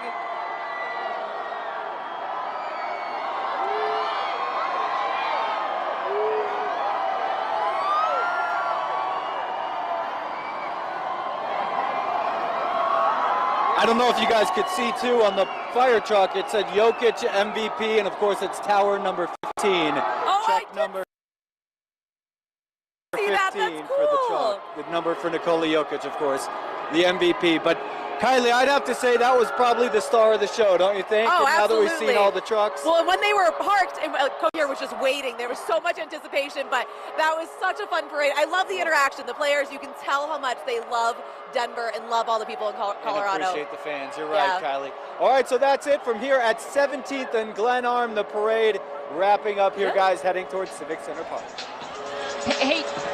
All right, Drew and Kylie, thank you so much for probably what was the coolest vantage point that we have seen so far. To be able to see the MVP and his daughter and his family, that was incredible. Thank you to Drew and Kylie. Another cool vantage point just around the corner from us is Jim Hooley. He's here near the state capitol. And Jim, who have you seen pass by you there? Hey, Drew. Yeah, hey. You caught us again with a little lull in the proceedings. The parade is way down there by 17th. You know, we had a couple people go by just a little while ago, and that included, I believe it was Aaron Gordon, and the place, everybody just went crazy. Here's what you got to watch out for, though. Some flying debris coming from different sides of the parade route. But how's everybody doing now? Are you happy? Everybody happy? Who have you been able to see so far? Oh, man, I can't even keep up, to be honest. It's tough. But they're able to sign some stuff, so that's good enough. That's great. Yes. Yeah. Now, you're a lifelong Denver, right? Pretty much, right? Yes, born and raised, all of us. What's this mean to you? Denver natives from Montbello and Park Hill. There you go. Yep. So this is special. Yes, it's very special. There you go. Yes. Well, your kids look this great. This means a lot. I even saw somebody took some of their medallions there, and they wore them there for a while on the fire show. That's fantastic. Everybody happy? Yeah. All right, we're still waiting for, the crux, if you will, of the parade to come down. It looks like they're trying to make the big turn down here at 17th. They'll come down Broadway. They'll come past the big crowd. I mean, this crowd is huge here. It's about 15, 20 people deep because we're right here in front of the Capitol, and Civic Center Park is right over here. So we're right at ground zero for the parade route. Again, waiting for the trucks to come by, waiting for the players to come by, waiting for an incredible time. I'm just watching for that Coors Light debris, the incoming Coors Light debris. You got to be careful down here. I need a helmet, you guys. That's what we need down here. Be careful out there, Jim. Thank you so much. You look like you're having a blast out there, and I'm so happy for you, Jim. I just wanted to quickly say we heard from that fan that she says she lives from Montbello. I don't know if she knows she's neighbors with Aaron Gordon, because when Aaron Gordon moved here, he purchased a warehouse that he has converted into a home, and it also has an NBA regulation half court inside of it. And apparently the man loves the city of Denver, hopes to make it a long-term home. We hope so too. But yeah, I just, it's really neat that you would have somebody like Aaron Gordon, living in the east side of Denver, and I'm sure a lot of people don't even know it because it's a warehouse. Well, and there have been a lot of interesting living arrangements. We know Nikola Jokic has lived in a 3-bedroom apartment with his brothers and his wife and daughters. So yeah, there's no rules here, I guess, when it comes to that. Just kind of anything goes. But it's fun to get behind these players. They're so lovable. You mentioned Aaron Gordon. Yeah. It just shows you the art of putting a team together, because he sort of wallowed away in misery in Orlando for years, and nothing ever came together. He comes here and he wins a championship. The thing that was remarkable about Aaron Gordon was that it was deemed at the time that they picked him up as the missing piece. Yeah. This, remember, was the year after the bubble when they had been to the NBA's Western Conference Final, ended up losing to the Lakers in 5 games. And when he came from Orlando, where he was one of the first scoring options, they won their first 9 games with him. And then 7 days later, Jamal Murray went down with that catastrophic knee injury out in Golden State. And of course, we've been rewriting the narrative now for the last couple of years. But the transformation for a guy like Aaron Gordon, who was a star at the University of Arizona, high draft pick, lottery pick, in fact, down in Orlando, where he was a very key guy. He came here, and it's the evolution of his role that has been the most remarkable thing. All of a sudden, he's not the first option, the second, the third, even maybe the 4th option. But Game 3, he was huge. Ended up scoring 27 points, right? So it's an adaptability, but also an understanding of the type of role that you need to play on a team to give it the best chance to be the best team it can be. And it was as if he understood that this team had it in them to become champions. If you talk to his family, they will tell you he was essentially reinvigorated when he came to Denver, and they saw him locked in and focused in a way they had not seen Aaron in a while, which speaks to why he has a half court in his house right now, because he wants to be able to wake up and start shooting hoops as soon as he wakes up. up, and it's his life. He loves basketball, and clearly he loves the city of Denver after we saw him celebrating with the fans in the streets after Monday night's victory. And we love him right back. It was such a thing to watch. He was so fun to watch during this series. And Bruce, you talked about draft picks. That takes me to Nikola Jokic. He was picked last, right? 41st, second round. Yeah, 41st during a Taco Bell commercial. Literally didn't even have his moment on national TV. The networks had broken away for a commercial, happened to be Taco Bell, and he was joking with us on the podium the other night. He says, you know, never doubt the fat boy. Don't bet against the fat kid. That's his words, not mine, but it's just another way that Nikola Jokic, who just doesn't take himself seriously in any shape or fashion, resonates with so many people. Well, and it just shows you that this is a player who developed into the superstar and elite athlete that he is, because players who played with him when he first came to Denver will tell you, yeah, he was fantastic, he was a very skilled basketball player, but they could not have imagined that we would be sitting here today talking about a two-time MVP, Finals MVP, and now a world champion. Michael Malone said it, in fact, in his first time that he viewed him in the Summer League in Las Vegas. He's like, oh, okay, nice player, good size, he's got some skills, but he was nowhere near the finished product that he has become. And make no mistake, while there was plenty of modeling of that play done by the team, a lot of that work was done by Nikola Jokic. No doubt about it. Rocky has taken the stage here at Civic Center Park to get the crowd amped up, and if anybody can pull that off. Oh, it is Rocky. It's already Roddy. It's about to get Roddy. We're warning you. We were talking about Nikola's size. You know, earlier in the week, Shaq welcomed him to the Big Man Alliance. How does he stack up to Kareem and Shaq and Wilt and Ewing? Well, and Shaq, of course, calls him Big Honey, which I think is a really good nickname for him. He's unlike any player who has ever played the game before. There was a Russian player, Artur Sabonis, who was had a very similar skill set, but we never really saw him at his best. He came in late as a 34-year-old with bad knees with the Portland Trail Blazers. Bill Walton had some of those same kind of skills as well, where he could run the floor, outlet passes, but he couldn't shoot. So you ask the question, what big man in the history of the game can shoot with the range that Nikola Jokic has? And the answer, none. Yeah. What big man in the game can rebound and start the break like Nikola Jokic? And the answer is none. He is a point center. He literally runs the offense. That is unlike any player who has ever played the game before. No one has ever been a point center. So from that standpoint, he's totally unique, a unicorn, and the great thing about it is it makes him so hard to cover. What are you going to do? You're going to chase him out by the three-point line? You're going to try. He's a very difficult guy to defend. Well, and the best thing is he's a Denver Nugget. He's going to be a Denver Nugget for a while. Yes, he is. As long as things go the way that they're supposed to go. But back to Jokic. Jamal Murray talked about his dominance and how he's not done yet. He still has room to grow, and he's only 28 years old. And the greatest thing about it is that he has self-recognition of that. He knows that there are things about his game that he can continue to grow and develop with. Think about that. A player who is almost is unanimously considered as the best player in the world is still working on his game to get better. He has seen firsthand how the work, when you put it in, it comes back on you twofold. So we know that he signed that 5-year, $272 million Supermax extension. We know that a lot of the players are locked in. The big variable here is Bruce Brown. Are they going to get to keep him? All five starters will return next year. Christian Braun will return next year. Yeah. The big question now is Bruce Brown. He has what we call a player-controlled option. So in other words, the Nuggets will offer him a qualifying offer of 6.8. He can take as much as $7.7 million from the Nuggets. On the free agent market, he is going to be worth much more than that. But Bruce Brown is a different cat. Trust me, he's a different cat. He's a He's a cowboy hat wearing dude that loves the vibe in Denver.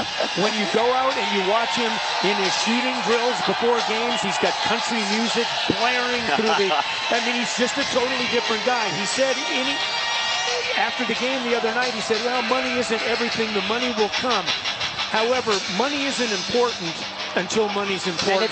And it's coming your way and they're dangling it. And that's a totally different thing. He is going to be a valuable commodity on the open market because he has enough size and skill. He's what we call a 3 and D player.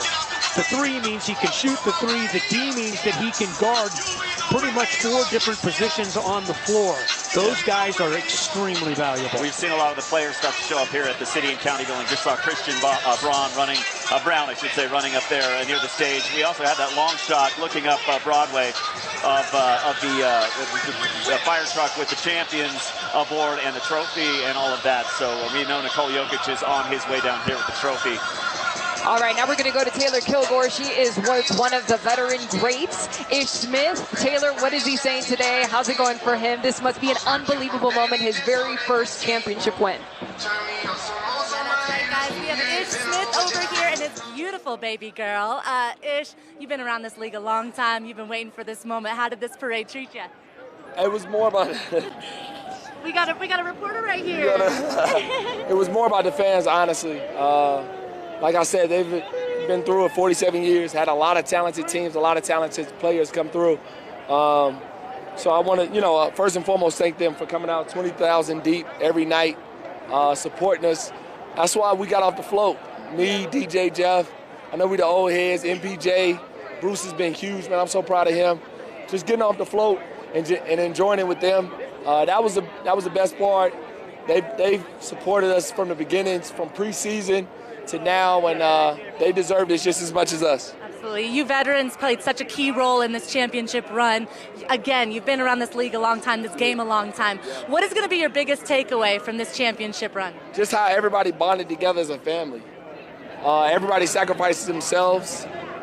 Whether we used to playing or not playing, you try to figure out what was your role. I remember by the end of the year, Thomas Bryant and Reggie Jackson, they both got traded over here to play big roles. It didn't work out, obviously, but they just tried to figure out what can they fit in. So Thomas was supporting guys, talking to guys, encouraging guys. Reggie giving little nuggets here and there on the side, trying to talk to guys. So that right there lets you know you have to sacrifice yourself to be a team, to win something at this big of a level. I've never won anything at this level.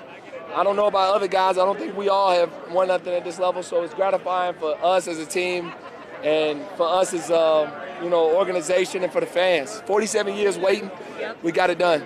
You guys got it done, 47 years in the making. Enjoy the celebrations. They're not slowing down anytime soon. Nah, but this is for all you guys. I appreciate you guys for real, and it's been fun. It's been great, and we'll see if they can do it again. We can do it again. Let's keep it going. More parades, please. We love it. That's Ish Smith, everyone. The Nuggets getting off the fire trucks here as we're getting ready to head to the stage very soon. We'll be bringing you guys interviews as they come. I see DeAndre Jordan right here. We're going to try and get him live. So we'll be back soon, guys. What a moment to share with his special baby girl. Love to see that. By the way, Ish Smith has played with a record number of teams, 13 teams. That's almost half the league. And it took him getting to the Denver Nuggets to be able to celebrate a world championship. We are so happy for him. Now we're going to go to Fox 31's Jim Hooley, is also along the parade route, to see what he's up to over there with the fans.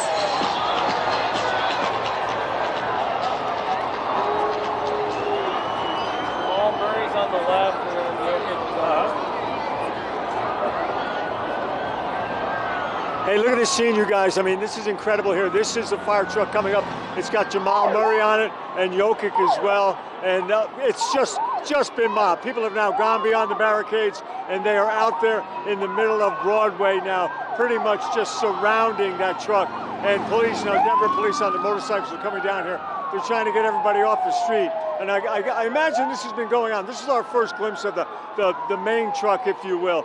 So I imagine this has probably been happening right all parade long. I may be wrong, but I mean, this is just incredible. People getting out beyond the barricades, surrounding the truck, showing how much they appreciate what this team has done for their city and Denver. I mean, the poor Denver police have such a challenge on their hands right now. But this is the scene right now at Colfax and Broadway, and we're going to throw it back to you guys here while they try to clear people off the street.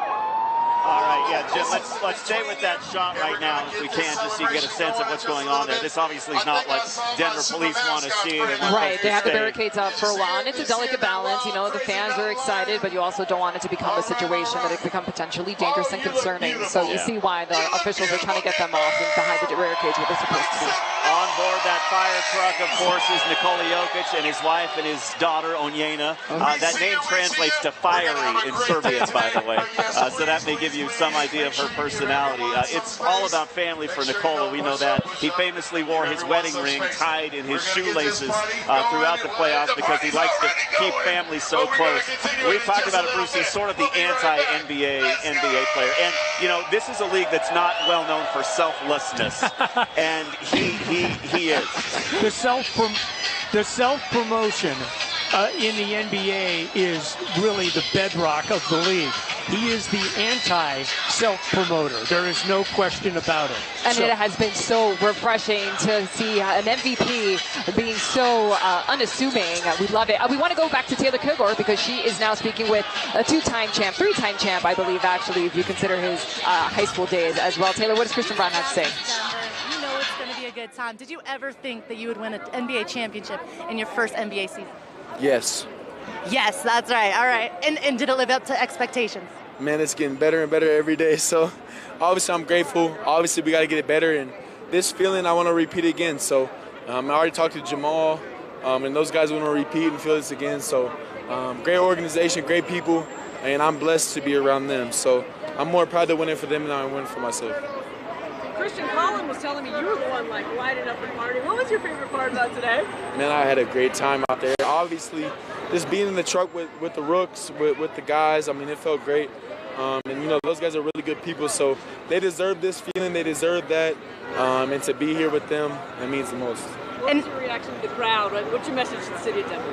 I mean, I had different reactions the whole time, but obviously as the parade went on, you know, we had more and more fun, and obviously it's about to get better. So just to be out here, to be with them, to see Jeff, to see DeAndre, man, it makes me happy, it makes me proud. So to win it for the city of Denver, they deserve this more than I do, and to be out here, I just want to get another one. What's the meaning behind the belt? I don't even know. They sent this. I think it's dope. It's heavy. You know, it shows, you know, our accomplishment, and I think that it's important. There he is. Carry this, my dog. My dog. I mean, y'all can't get much better than that. Enjoy today, Christian. That's awesome. Christian, DJ. All right, that was amazing. But I don't know if you caught on to that. You heard it here first on Fox 31 News during our special live parade coverage. He talked to Jamal and the guys, and they decided they want to do this again. Yeah, I'm glad. Settled. We vote in favor of that. You know, last year we talked about this. He won the NCAA championship with the KU Jayhawks, and in the town where he went to high school, Overland Park, Kansas, they declared it Christian Braun Day. I wonder what they're going to do after this. That's a great question. What in the world can you possibly do? I ran into Bill Self very briefly, of course, the head coach at the University of Kansas, and said, one of your guys doing it again, and he said, not surprising, probably thought that he was going to do it, and he just confirmed it right there. Did you think you could win a championship in your first year? Yes. Well, that confidence is big. And you talked about this. Rookies don't get this kind of playing time typically in the championships. But throughout the season, he played in 76 games, averaged 16 minutes per game. He really showed his ability right away.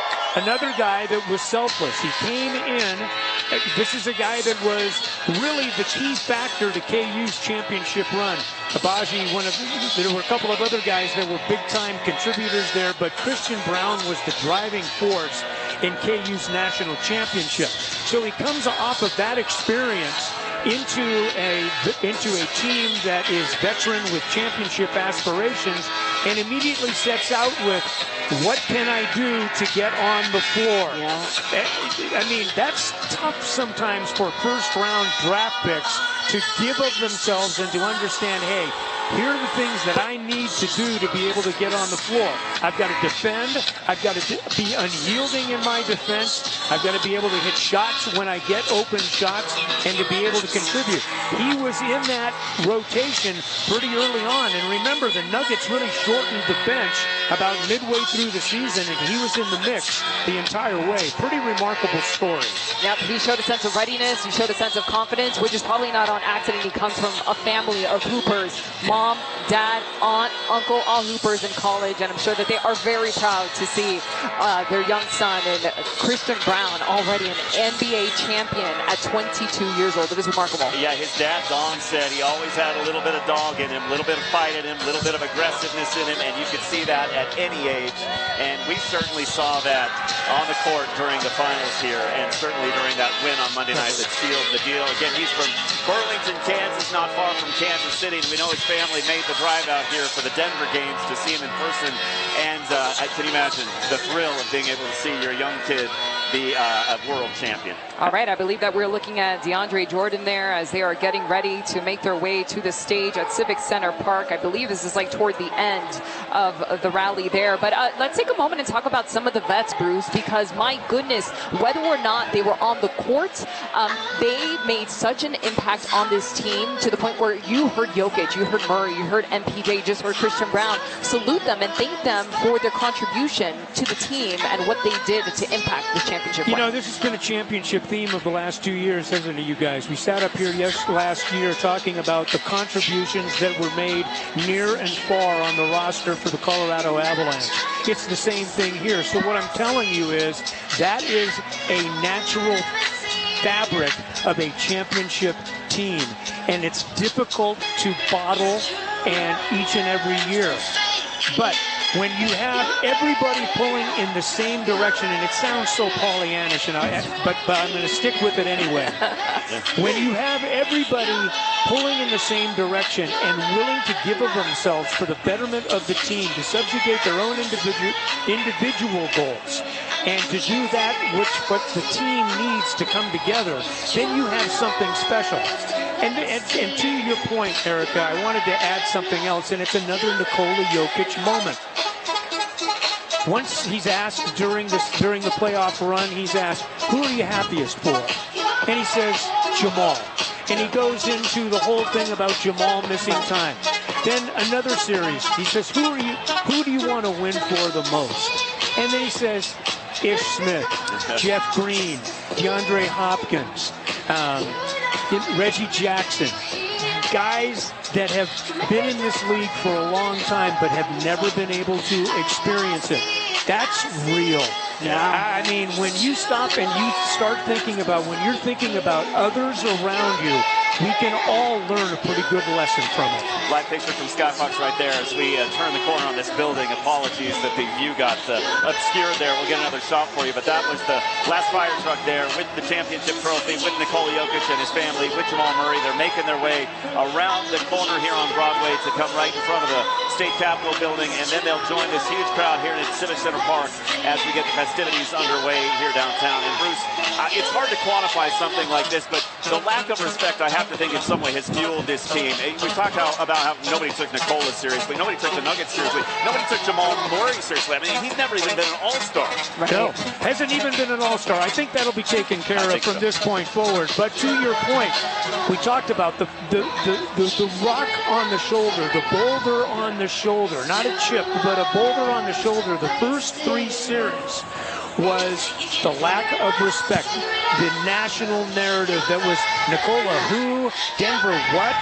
Then it turned completely in the NBA Finals to the point where they were one of the biggest favorites in the history of the NBA Finals. Think about the changing of the narrative, and one of the big stories of this thing is the way that the Nuggets pivoted on that, and then all of a sudden, from being the underdogs, played the front runners extremely well. And before they had even won the NBA Finals, there was talk all of a sudden about them being a dynasty.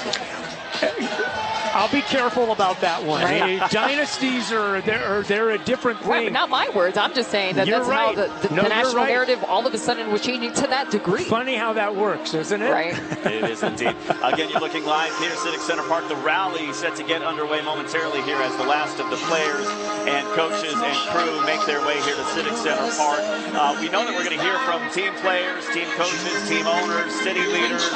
We know Rocky's going to take the stage, and we know that several 100,000 people down here are gathered to hear what they have to say and hang on their every word. And again, you look live right here. We can tell you that crowd control has been a bit of an issue. You can see that last fire truck making its way now onto Broadway, the last turn here, and moments from now it'll be in front of the State Capitol building and then here at Civic Center Park. But you can see the crowd has sort of rushed into the middle of 17th and into the middle of Broadway. Denver Police in the unlovable position of having to keep these fans in control, and they've done a pretty good job of that. Safety was a big concern going into this, we know, as the night of the victory, there was that shooting at 20th and Market, which left 10 people injured. Denver Police had a big safety plan going into this. The chief of police assured families they would be safe if they came down here. Part of the design of this was to have the rally and parade at 10 in the morning so that people couldn't get too liquored up before this thing got started. They wanted to make sure it was early in the day so that people had their wits about them and could come down here and celebrate responsibly. And so far we have seen that. The only issue has been the folks who've broken the barriers and rushed that truck that has Nikola Jokic and his family on it. Obviously, they just want autographs. They want an up-close look. They want to see the coach and the trophy and the champion and Nikola and Jamal. And you can see right there, they have really jumped up right next to the side of the fire truck right there. They've broken past the barriers. And Denver Police being cooperative with that, they haven't seen anything get too out of control at the moment, at least. I mean, they're overcome with emotion and probably the closest they'll ever be to their favorite player in the world. And so you can see why they want to get as close as possible to Nikola Jokic and the trophies are in Jamal Murray, who's also on that truck. But it's exciting, folks, because that means they're getting even closer to Civic Center Park, where that rally will start just as soon as all the players and the coaches make their way to the stage. Now, before we even get to the rally, though, I'd be remiss if we didn't talk more about some of these starting players, Bruce. KCP, let's talk about the contributions that he's brought, because he's one of the starters. He's going to be a Denver Nugget for at least the next few years. I mean, what are your thoughts on what he did? We're talking about a guy that is the only Nugget to have won a championship, but remember, he did it in the bubble as a member of the Los Angeles. Isn't that something? Yes. He talked about that on Monday night. The experience of winning a championship was on one level a dream fulfilled, but on the other, he couldn't share it with anyone. He couldn't share it with his friends, with his family. He could share it with his teammates, and obviously that's a brotherhood of a different kind. But there's no question that this is an entirely different experience. And isn't it wonderful that he is going to be able to feel the love coming back from a crowd?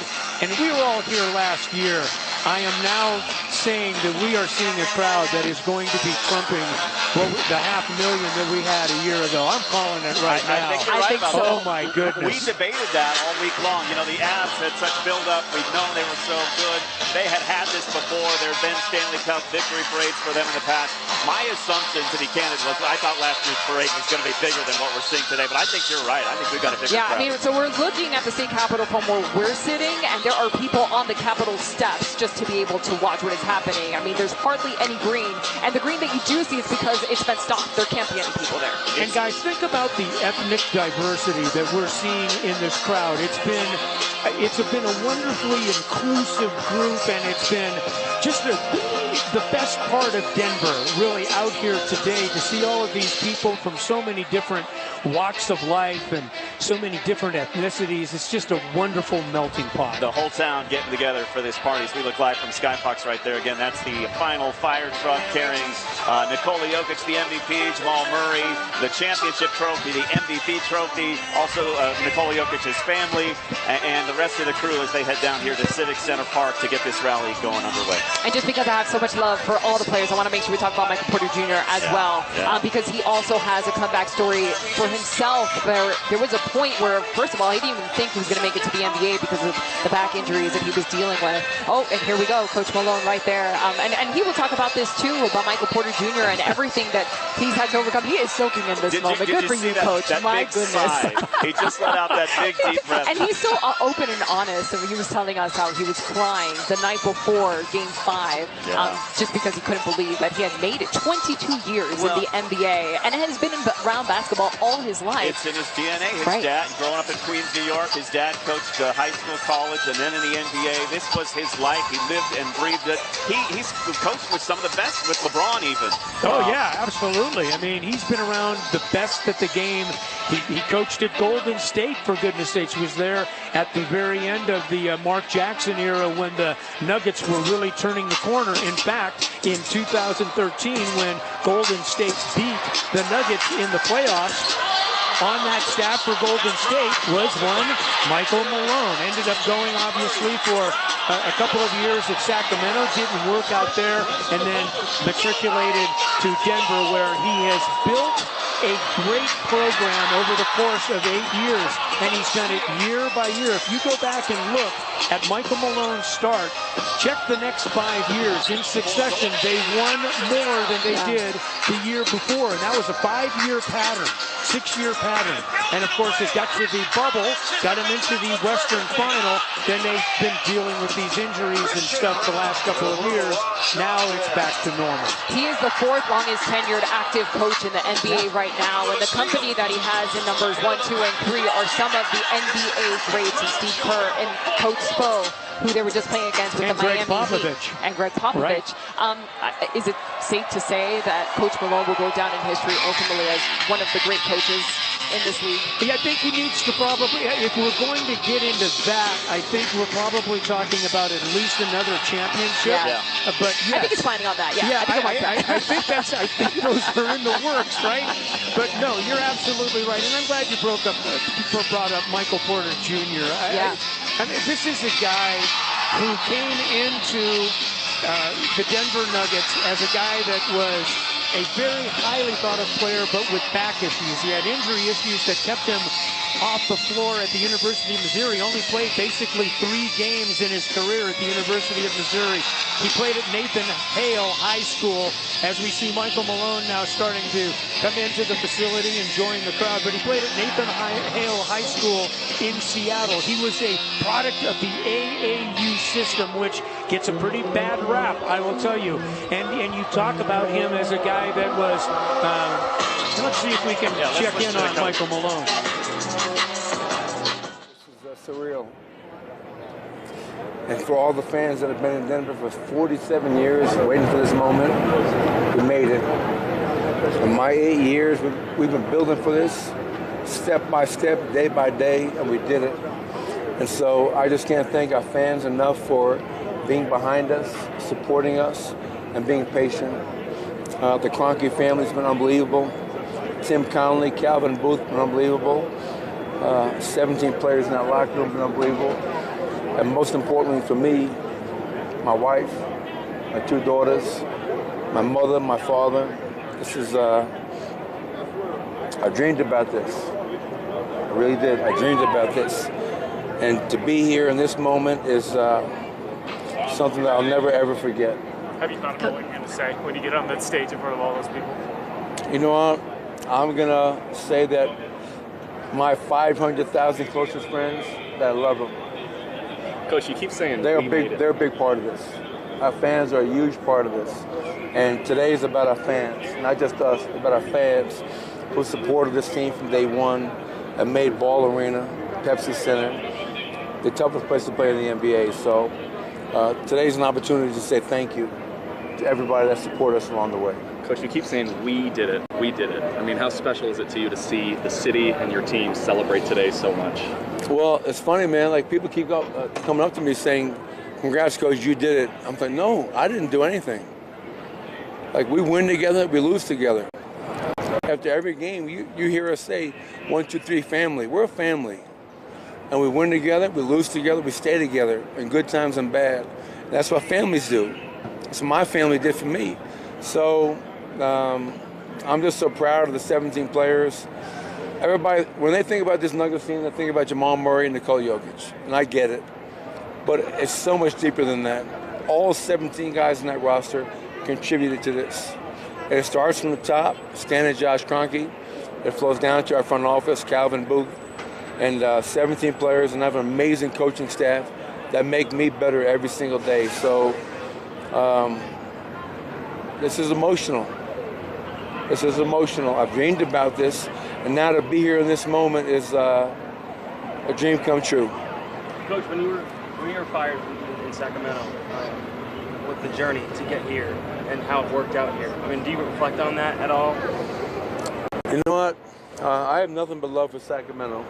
You know, Vivek, he gave me a chance to be a head coach in the NBA. There's only 30 of those jobs. And in the short time I was in Sacramento, I think I showed and proved that, you know what, this guy is more than capable of being a head coach in the NBA. When I got fired, you know, Tim Connelly, Josh Kroenke, they saw something in me, they believed in me to resurrect this franchise and this program. So, because sometimes you gotta go through hell to get to the mountaintop. And that's where we should be. It shouldn't be an easy climb. This is a journey, an odyssey, and all of us, myself, Nikola, Jamal, everything we've been through to get to this point is well deserved. Congratulations. Thank you, Coach. Enjoy.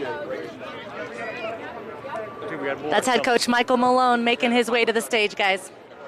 Yeah, appreciate it, Taylor. Yeah, great to hear from him. Always so generous, always so humble, always willing to give credit to his team, even the fans, and really takes none of the credit himself, although he really was the architect of what's gone on here this year and the greatness that led to this championship. Oh yeah, don't think that his cachet hasn't expanded tremendously with this championship run. Everyone's had.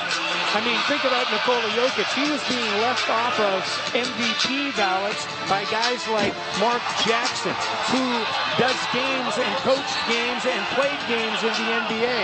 Now, a month later, he's accredited as the best player in the world, and no one would argue it. All right, a live picture right now of Denver Nuggets way. We are just minutes away from the championship rally that will start. We've seen Rocky appear there. We saw Christian Brown coming out without a shirt, pumping up the crowd, getting them to cheer.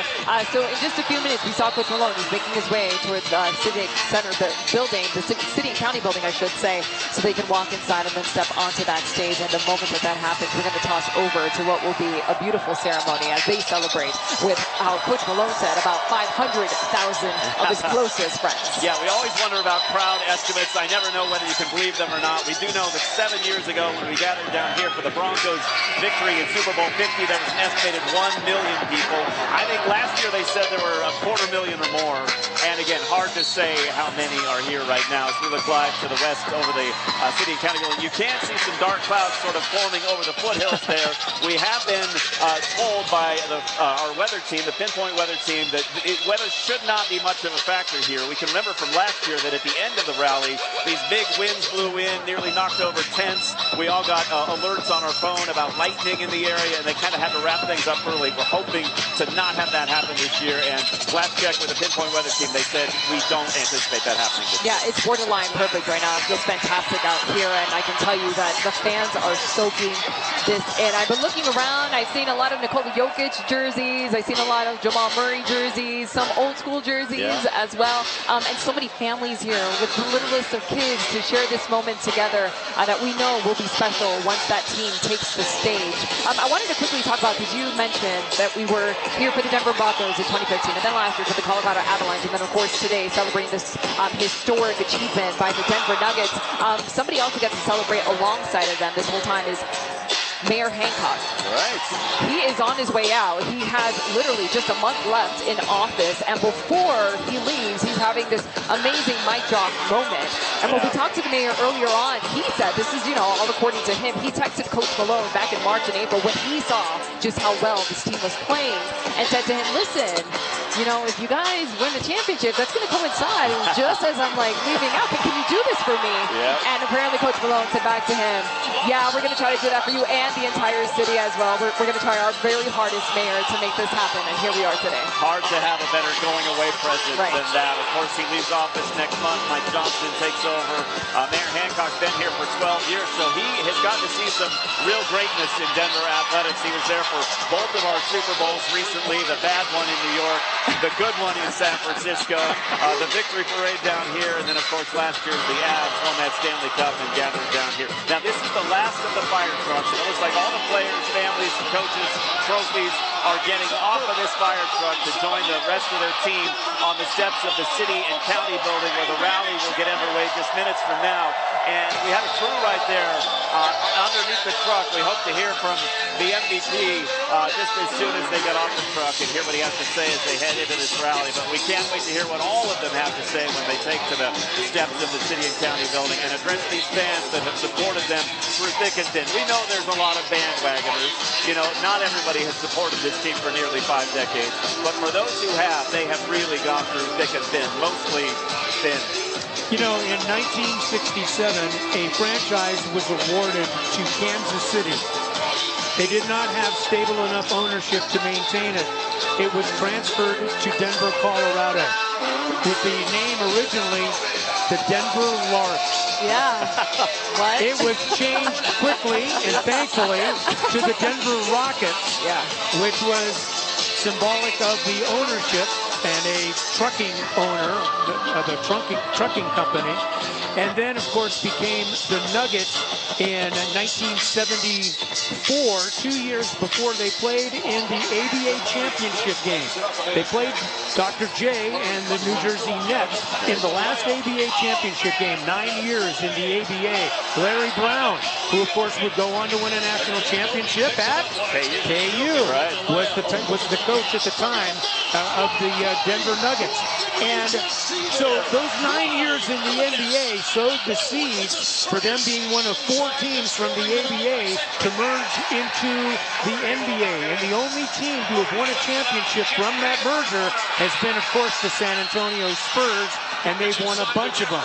Now the Denver Nuggets joins that club. You know, I think that it's safe to say that this is probably way more of a basketball town than people were giving this city credit for. And I think Jeff Green said it best, because he said, you know, people like to think that this is Broncos country, and they were absolutely right. This is Broncos country. However, there is so much hype around this team, and that was before they even won the championship. I mean, now that's through the roof in terms of support for this team and where it goes from here.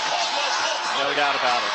You know, I was talking with someone who is very familiar with the history of Vic Lombardi. I'll just give him credit where it's due from Altitude Sports. And Vic said something that I thought was really interesting. In the 70s, there was a very distinct race between the Broncos and the Denver Nuggets. They were viewed very much on a similar plane. This was before the Broncos had gone to their first Super Bowl. And remember, the ABA championship, they were in it. The Denver Nuggets were in it. So they were actually in a championship before the Denver Broncos. Obviously, the Broncos got to championships, started winning championships, and they've left them pretty much behind. But it's very interesting that you have that kind of historian hearkening back to a time when the Nuggets and the Broncos were virtually looked upon as equals. We are looking live from Skybox at what appears to be some sort of urban assault vehicle with somebody popping out of the hatch on top. I can only assume it's a Nuggets player as we get ready to get this rally underway. But, you know, Bruce, you're talking about the Broncos. I know you were down at Dove Valley covering them earlier this week, and this championship did not go unnoticed for them, and this turns up the heat. It really resonated with all of those guys, starting with Sean Payton. It was a couple of days ago he came in and started his press conference, and it was for the first 5 minutes of his presser. It was all about the Denver Nuggets, Michael Malone, the things that they had done, what they had done for the city, and each ensuing player talked about the contributions that the Nuggets have made. And you're right, Hub. Don't think that that doesn't put friendly pressure on the next team to kind of follow in line. There's no question about it. But it is a tremendous sports community of support.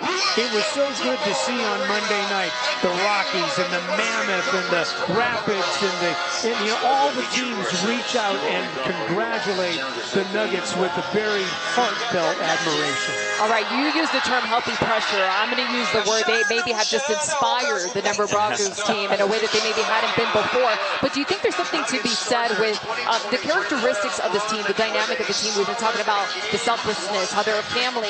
Do you think there's something to be said that in and of itself has inspired some fans who maybe aren't super crazy about basketball, like the sport, but then have seen something in this team that is inspirational? I think you're right on target. And how could you not?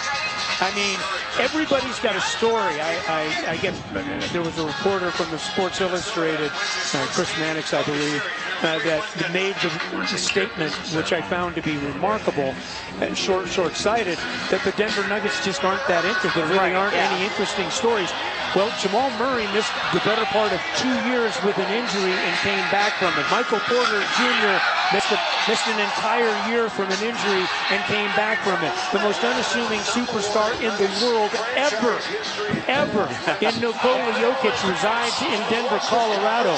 All of those things, but it's the magic of it. And it's hard to replicate. You've got to, it starts with, as Michael Malone has always told us, it starts with people. Sean Payton said it the other day in congratulating Michael Malone. The culture starts with people. You've got to have the right people, and then it's all got to be working in unison to be at the point where they are now. Well, you talk about having the right people. The stars really do have to align. Yes. I read this week that they nearly traded Jamal Murray for somebody like Kyrie Irving back in 2017, but Malone and the team said, no, we can't do that. So they stuck with him through thick and thin. You have to really factor that in. A lot of what you're talking about right there indirectly is we've got to win now. Right. What kind of waves can we make? What kind of immediate impact can we make? And that's what teams do now in sports across the board. The NBA is obviously the most prevalent. You're going to have guys like, who knows who could be changing teams now. And everyone will be grabbing for high-priced free agents in an effort to bring to, well, it's like Kevin Durant. The last 9 games of the season going to the Phoenix Suns, right?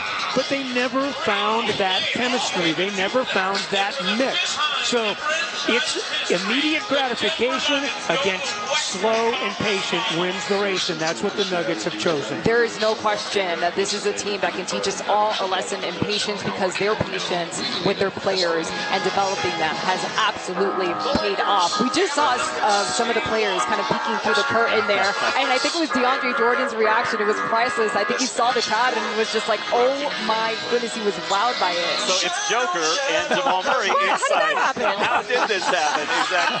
So there he is. Perhaps for them to be in a safer vehicle. Maybe, yes, protected from the crowd. So there he is, sticking his head outside of what appears to be some kind of tank. I should know the technical term. I don't. I'm sorry. Jamal Murray's on there too, and they are making the final few steps, few yards to the stage here as we get ready to get this rally underway here. It's 11:49 here. A rally should start in just a few minutes, and our crew's right here on the ground with Nikola Jokic and Jamal Murray right there. We hope to talk to them.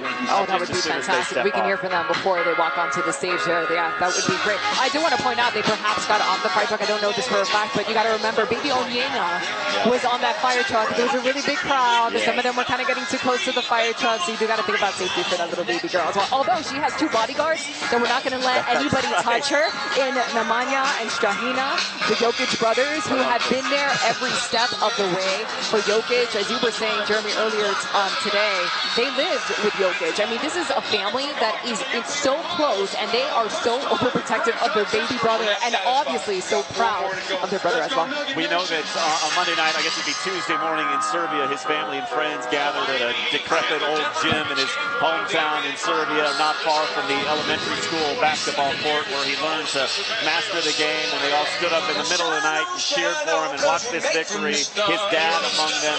They have supported him through thick and thin. There are posters and banners in Belgrade that have his picture on them.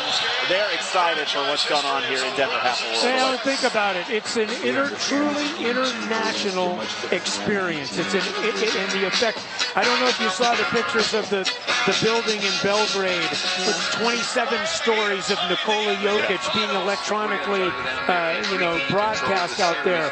The entire world, and certainly is excited about this. And think about it. Think about how the game has changed.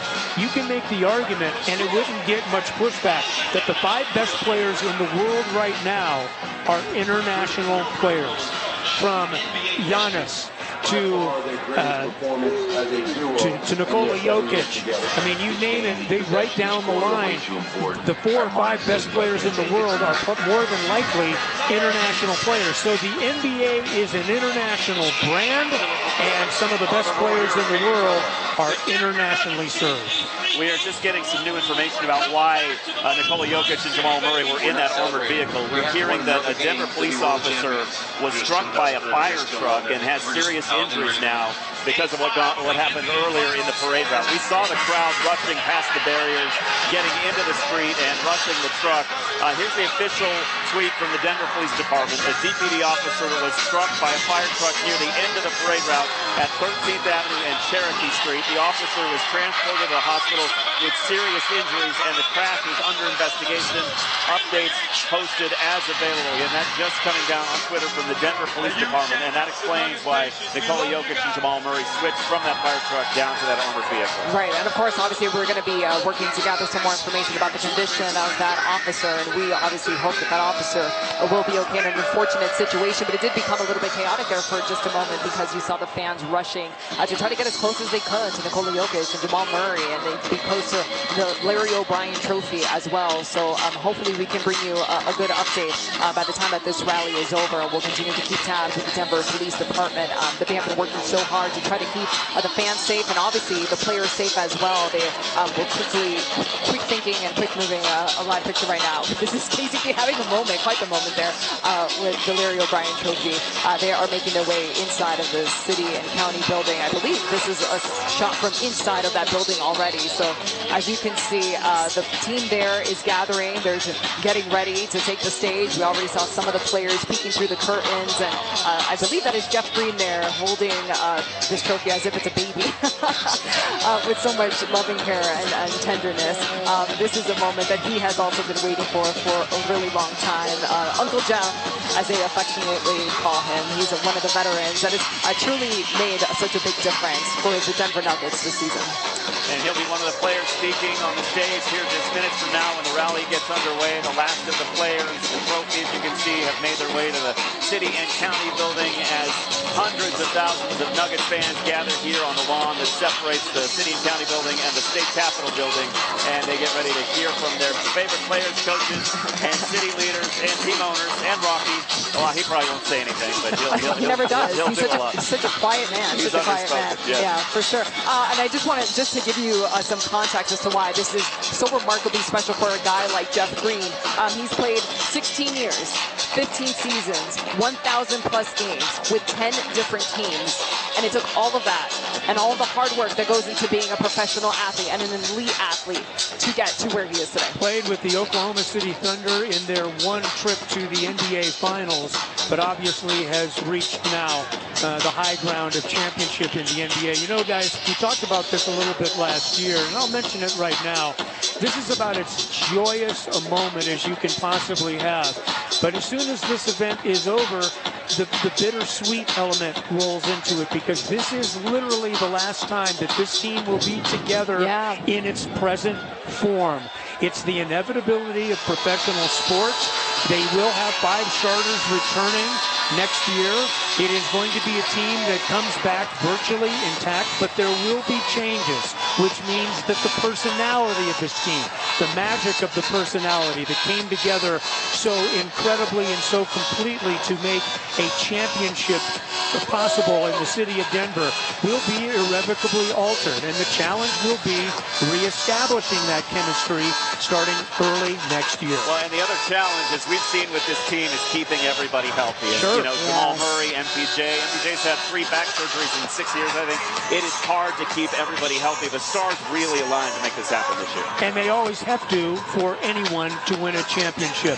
Sometimes you can overwhelm people with talent, and that's been done, certainly, in years in various sports. And when you have a guy like Nikola Jokic, who is such an incredibly different kind of player and so challenging to combat for opponents. But you're right. There are so many things that have to work in concert with one another to provide championship tender. All right, I believe that is Kyle Speller.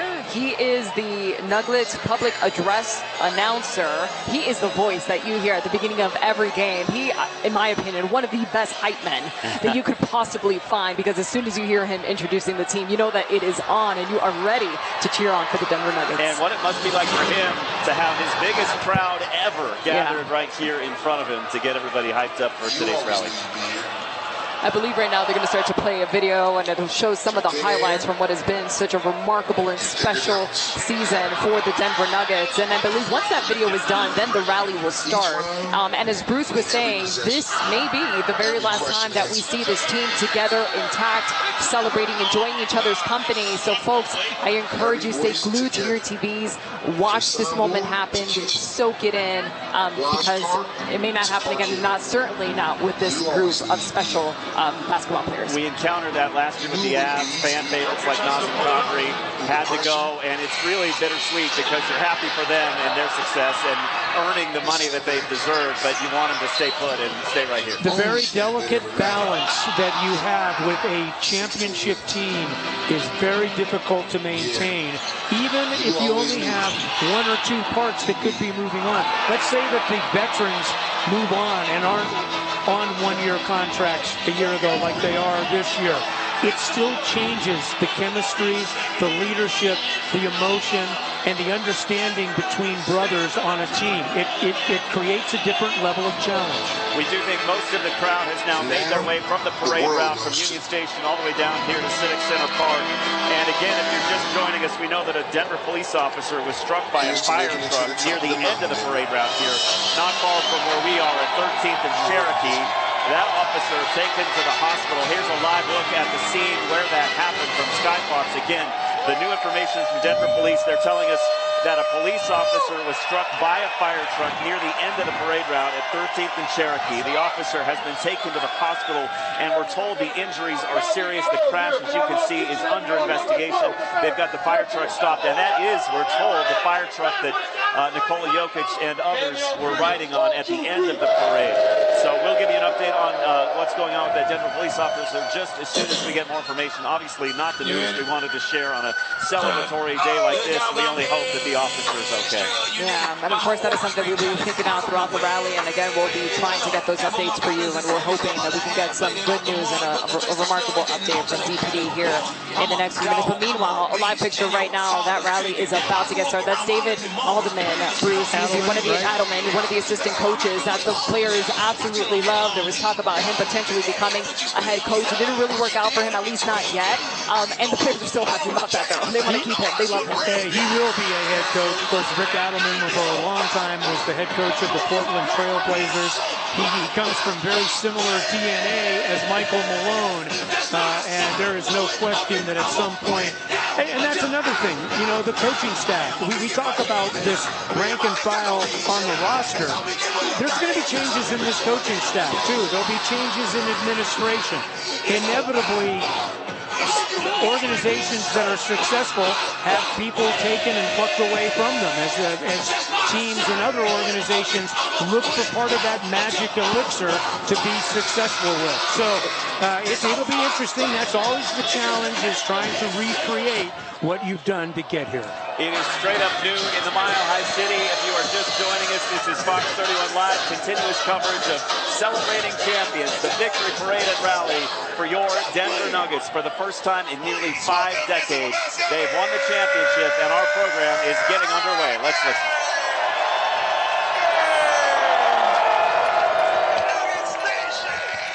Nuggets Nation! It's time to introduce to you your 2023 NBA champion, Denver Nuggets!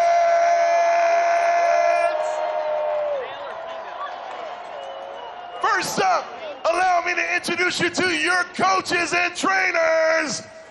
First up, we got Player Development Boniface Dahl.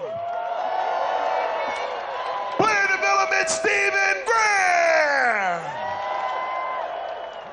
Special Assistant to the Head Coach Andrew Munson. Assistant Coach Elvis Valcarcel. Assistant Coach Augie Stojakovic. Assistant Coach John Beckett. Assistant Coach Charles Glass.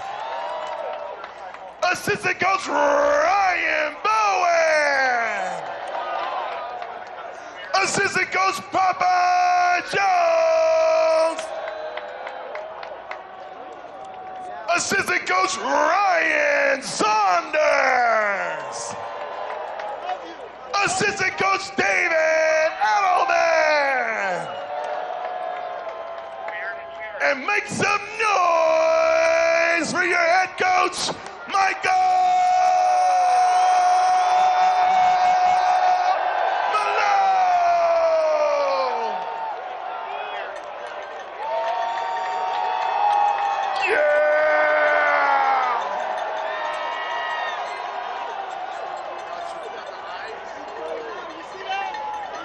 And now it's time to meet.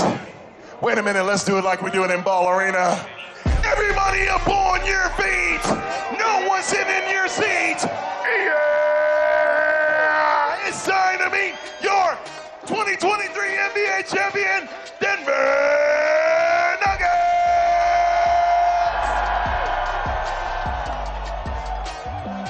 From Kansas, number 0, Christian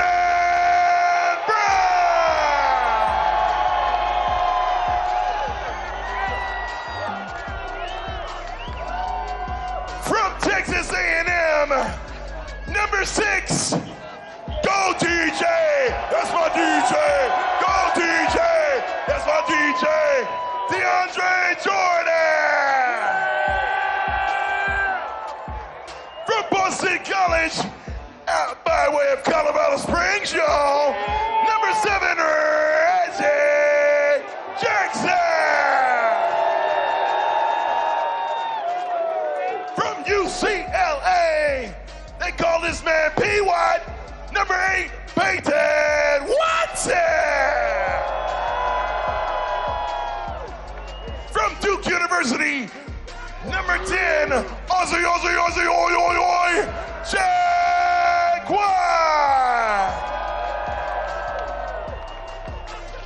From Boston, Massachusetts, number 11, Yippee-ki-yay.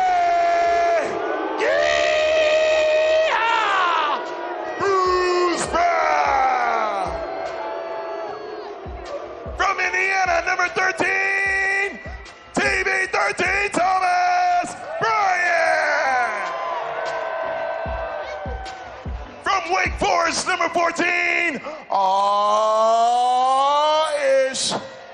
Ish Smith. From Villanova, number 21, Colin Gillespie. From Arizona, number 22, Zeke Naji. From Slovenia, number 31, Vlatko Čančar.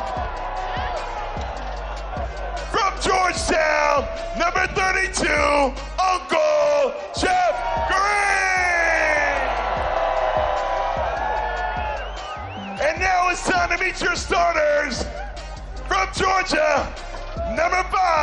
I got 5 on it, yeah. KC3 continues. Caldwell, boom. And all the way from the upper room, from Arizona, number 50, Aaron Gordon. From Missouri, number 1, Michael Porter Jr.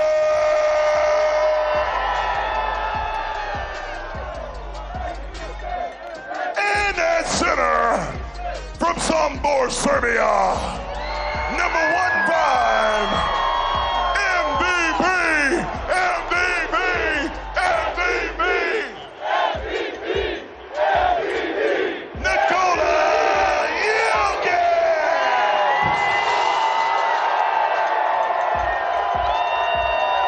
And at guard, from Kentucky, number 27, the Blue Arrow Baby, Jamal Murray.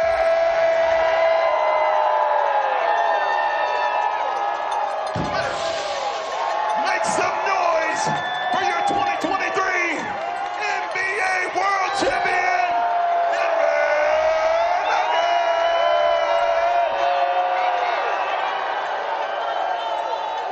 I can hear you.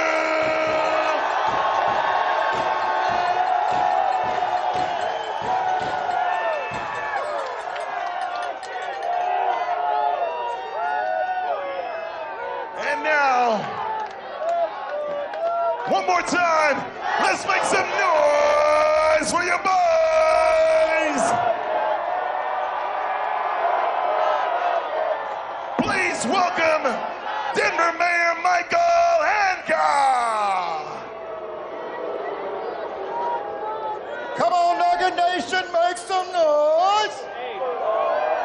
Nugget Nation, make some noise. Listen, we got to pause in this party to give thanks to all of our sponsors. Let's thank Front Range Toyota Stores and Visit Denver and the Denver Chamber of Commerce and Downtown Partnership for making today possible. Make some noise for our sponsors.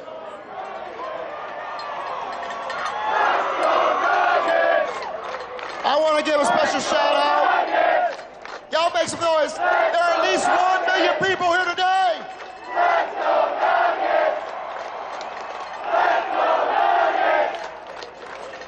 We want to give a shout out to all the city staffers, agencies, and sponsors who made today possible.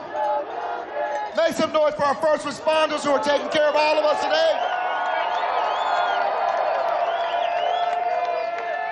To Josh and Stan Kroenke and the entire KSE family, thank you for our back-to-back championships in Denver.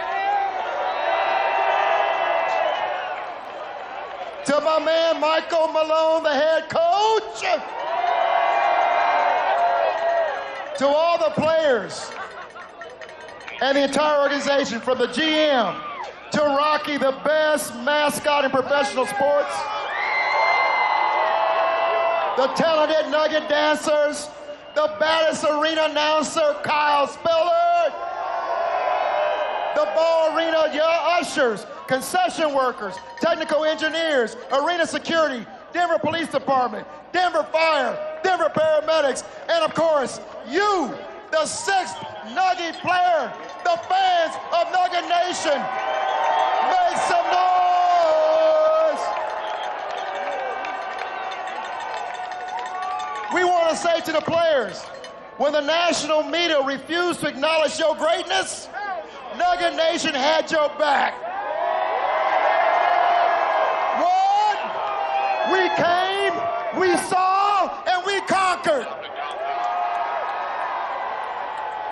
And by the way, Jokic, there has never been a doubt in our minds. You are the MVP. You are the MVP.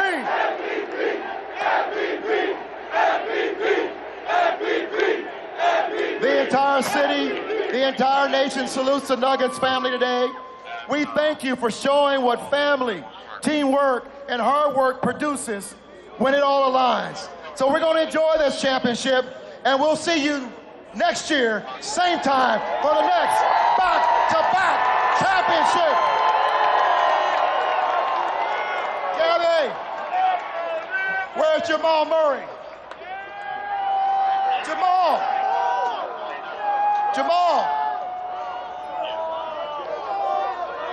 Come on, Jamal. We got to get Jokic on the plane. Wait. Hey, Jamal, nothing against your teammates, but you showed us all grit and courage this year. You are my favorite player of the Denver Nuggets. On behalf of the entire city, it's my pleasure to present to you this proclamation that proclaims this day to be known as Nugget Nation Day in Denver, Colorado. Jamal Murray.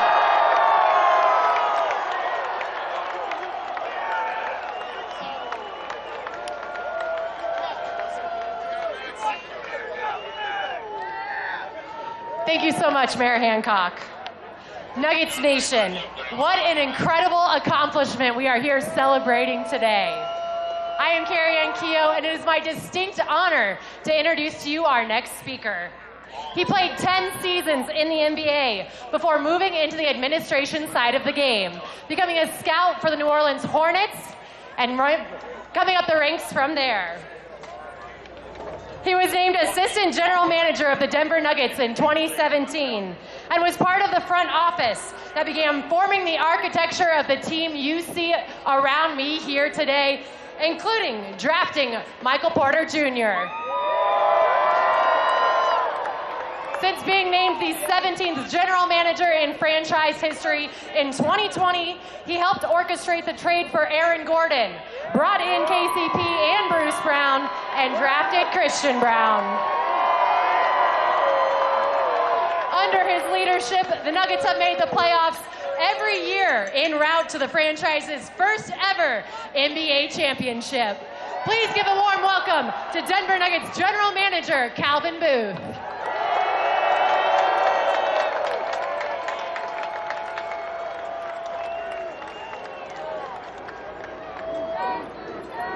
Denver, it's been 47 long years.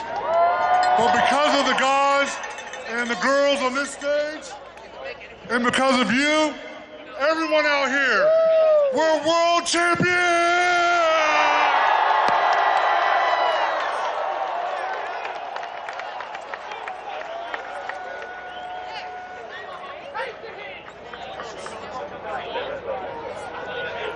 Hey, look at our little old town.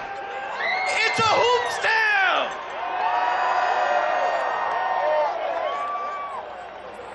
Go right it is. North side.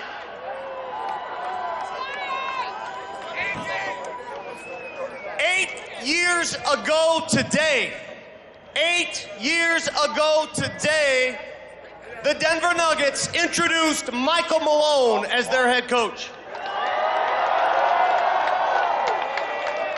The moment he arrived, he established a culture and an identity that would take the Denver Nuggets to places they've never gone before. And here we are. No coach in history of the Denver Nuggets has more playoff wins than Michael Malone. No coach has ever told an opposing team and its fan base to take that L on the way out.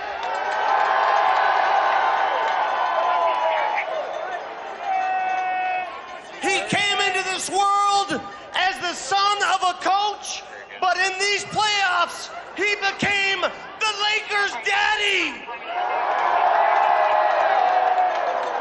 So I tell you what, NBA, put that in your pipe and smoke it!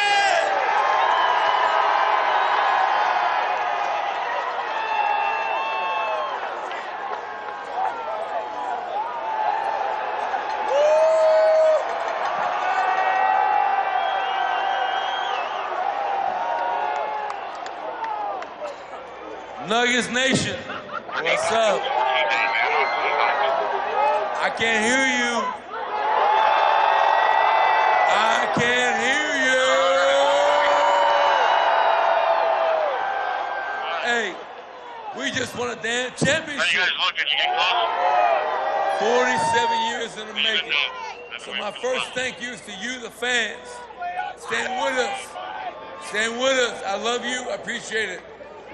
My second thank you, Kroenke family. Stan and Josh, love you. Appreciate it. And then over there somewhere, my wife, Jocelyn, my two beautiful daughters. Stay away from them now. My two beautiful daughters over there. I love you guys.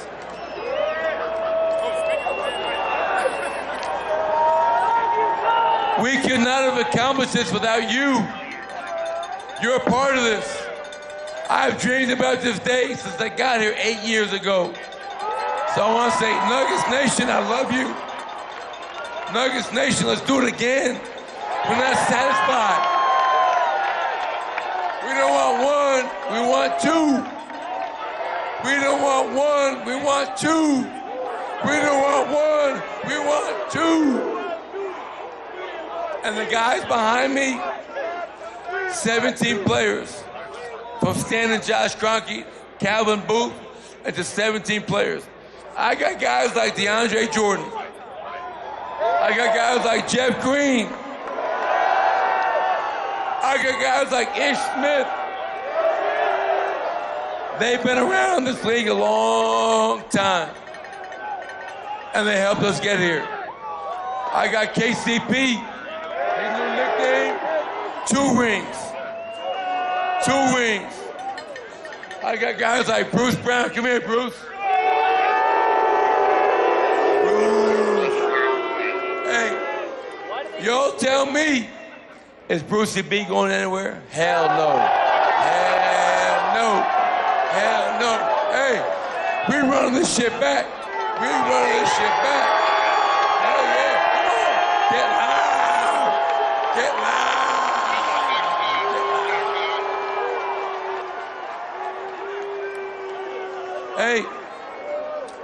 Hey, how about a rookie?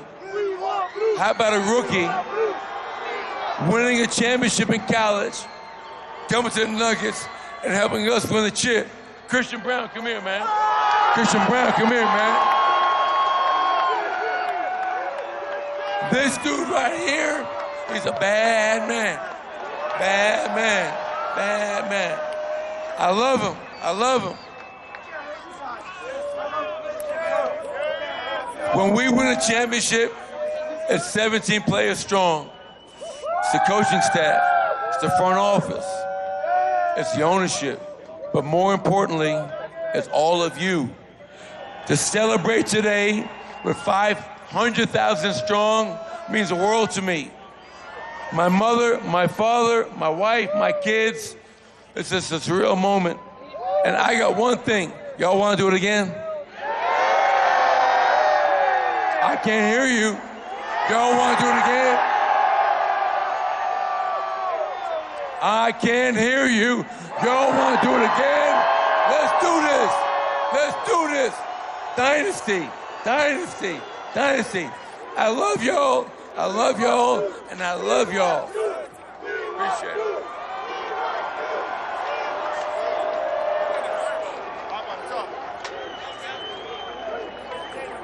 Come on, Katie. Come on, Katie. Come on, Katie. All right, Denver. Thank you for that intro. Katie Winge, the biggest Nuggets fan in history. Katie, take us home, Katie. Come on, Katie. Hey, give it up to Katie Winge. Everybody, let's go. Katie Winge. All right, Denver, now it's time to hear a player's voice. He started as a kid from Kitchener that believed he could be more. Jamal Murray told us the performances we saw back in the bubble, back in 2020, that was just the beginning for him. He told us that he would come back even better. He told us, just wait and see what this team can do when they're healthy. All those hills that he ran in the cold days in Canada, the comeback. The comeback that was so much greater than the setback. It all led him to right here, the Arrow, on target in Denver, Colorado. Standing on this stage, a world champion. And no stage has ever been too big for Jamal Murray. Hey, Champ Mal, come on up here. Welcome, champion Jamal Murray.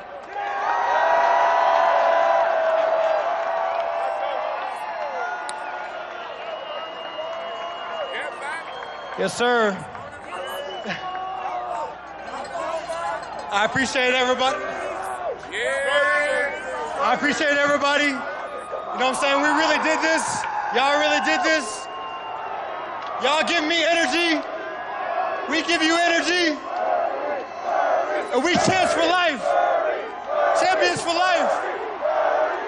And with that, I'm gonna bring out somebody special. I'm gonna bring out the two-time MVP. Finals MVP, Western Conference MVP, the league MVP, Nikola Jokic, y'all.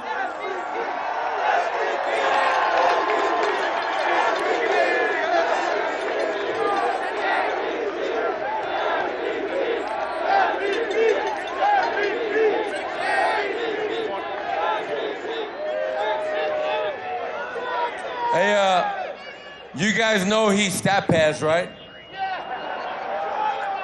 And you guys know he didn't win a third in a row MVP because the voters didn't want to vote for him. This guy right here is an amazing player, but I hope you all know him, Natalia, their daughter, their brothers, their family, they are a huge part of Denver. So let's give it up for Nikola Jokic and his family. I love you.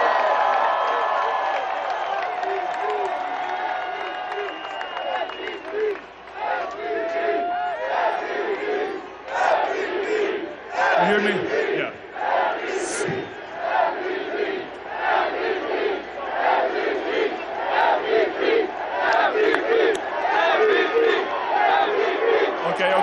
Okay. Thank you, though. You know that I told that I don't want to stay on parade, but I fucking want to stay on parade. This is the best fucking life. Yeah, this is amazing.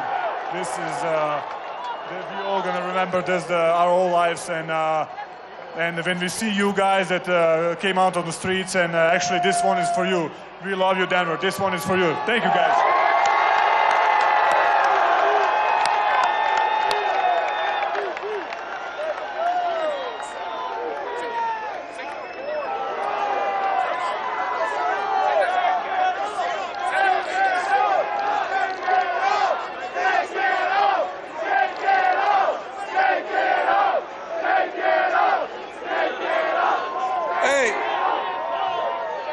Last person I want to speak.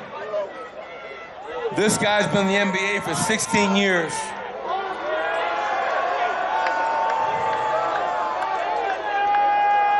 This guy had no idea that his career would continue with his heart.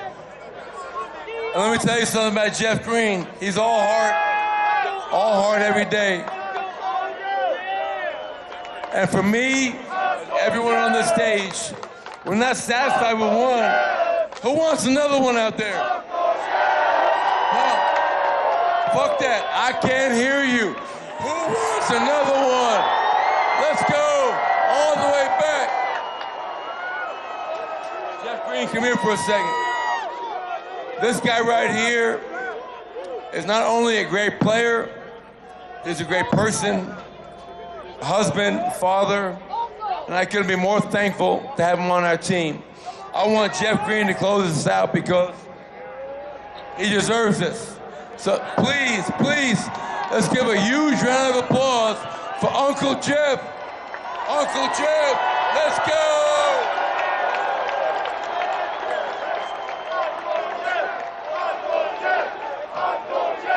Well, I wasn't expecting that one, but all I got to say is, my baby, yes, sir. Now, thank you guys. It was a great season, grinding season.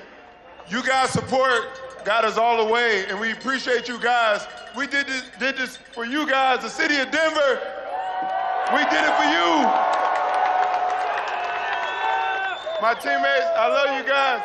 I've been waiting 16 long-ass years for this. 16. I love you guys, Coach, Jamal, Joker, DJ Ish, you old. Okay, I won't say that. My man KC, two-time. Help me out, baby. Help me out, baby. Yo, we're gonna close out. I'm losing my voice right now, but we're gonna close out. I'm gonna count to 3, and we just gonna go Nuggets. You know what I'm saying? I want the whole crowd. I want everybody to chant it. We champions. We did this for y'all. 47 years, man, for a championship, man. We wanna celebrate this with y'all and enjoy this with y'all. So I'm gonna count to 3, and we're gonna go Nuggets. 1, 2, 3.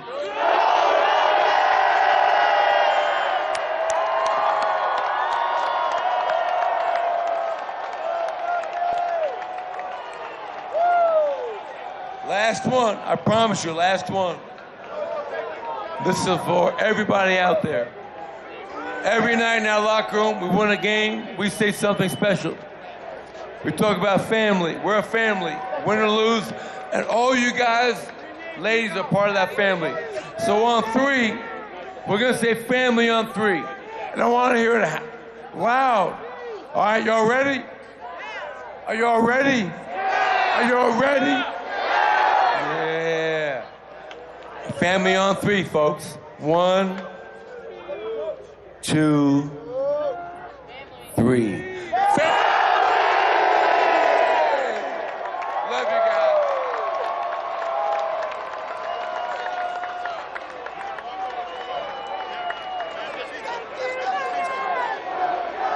Yo, what's up?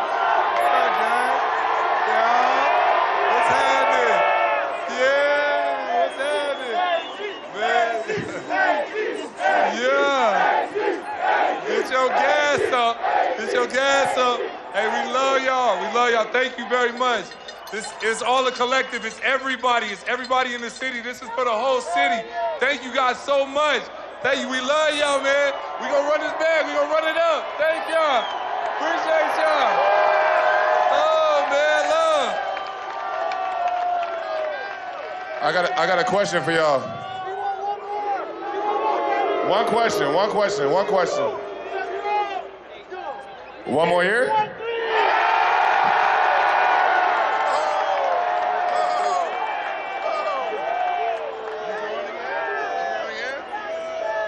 You heard it here first. Nuggets fans, make some noise one more time for your 2023 NBA World Champion Denver Nuggets!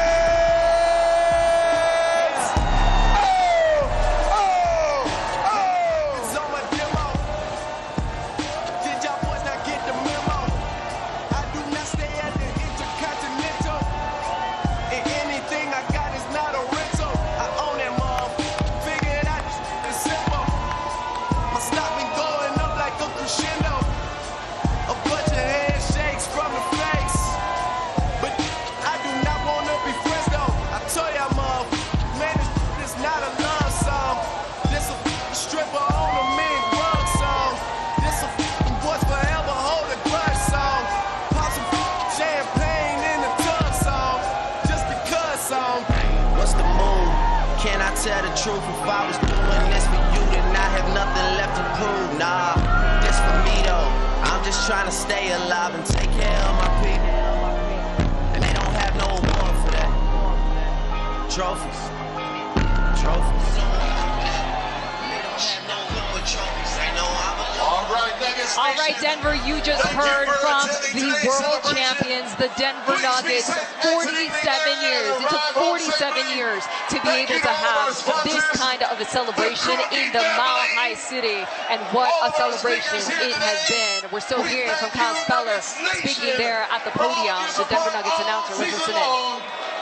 Enjoy the offseason. Enjoy the offseason. And go Nuggets! On behalf of the Nuggets, thank you so much for your support. We really appreciate each and every one of you. And as you drive home today, please do so safely. Good night. Hey! Short and sweet and ready for a repeat, if I had to sum it up. That is all they wanted out here. That was the message as the crowd begins to disperse here at Civic Center Park. Confetti still flying through the air, the sun shining down, and shirtless Nuggets players soaking in that sun and the adulation of 500,000 fans by some estimates gathered here to celebrate the first ever Denver Nuggets championship. Every single fan here was on the edge. Well, they're not sitting, but they're standing, but they were holding on to every single word that the coaches were saying, that the players were saying, and there was so much interaction with the crowd. And you have to know that these players and these coaches felt the love in this environment because, my goodness, they have 500,000 people that adore them. And think about it. The highlight was the most understated guy on the stage who took 24 seconds of the time literally to make his remarks. And Nikola Jokic described to everyone how he felt about parades. He did. In a very unique way, and more power to him. We apologize for that F-bomb, by the way. Yeah, of course. We do want to bring you an update on the breaking news that happened here as the parade was just standing in the rally getting started. A Denver police officer struck by a fire truck near the end of the parade route at 13th Avenue and Arapahoe Street. Here's video of that happening right now on the left side of your screen. We're told the officer was taken to the hospital with serious injuries. The crash is under investigation. Now, the officer in the picture you're seeing here is being rushed to Denver Health, we believe. And the fire truck stayed there on scene. It was the fire truck that had Nikola Jokic, Jamal Murray, and the championship trophy aboard it. Not sure of the circumstances that led up to that that Denver police officer being struck, but we can tell you there were some crowd control issues. Lots of fans broke through the barriers and went into the middle of the street on 17th and Broadway to try and get autographs, to try to get up close and personal with the MVP, and that's what led to this. So here you can see that officer being rushed down the street. Thankfully, Denver Health not far away, and the only update we have on the condition is that he's listed as serious. Yeah, we had hoped to hear from the Denver Police Department with an update on that officer's condition, but unfortunately we have not, of course. We say this repeatedly, but we need this as soon as we get an update on that. We're going to put that on the Fox 31 News app, and of course we will be here back out live with you on Fox 31 News at 4 with that update. Our coverage continues here on Fox 31 for the next few minutes as we wrap up this rally. We can say, as far as that accident goes, it happened at the very end of the parade route, very busy part of the parade route where lots of fans were gathered here right at the edge of Civic Center Park. So I'm guessing a lot of people witnessed what happened to that police officer, which is very unfortunate. And obviously you don't want anything like this to happen. We knew there were some security concerns leading up to this parade because of what happened the other night with the shooting that happened during the victory parade. And so Denver Police came into this ready for anything. Obviously this is one of the things you can't anticipate. And so again, a Denver police officer injured.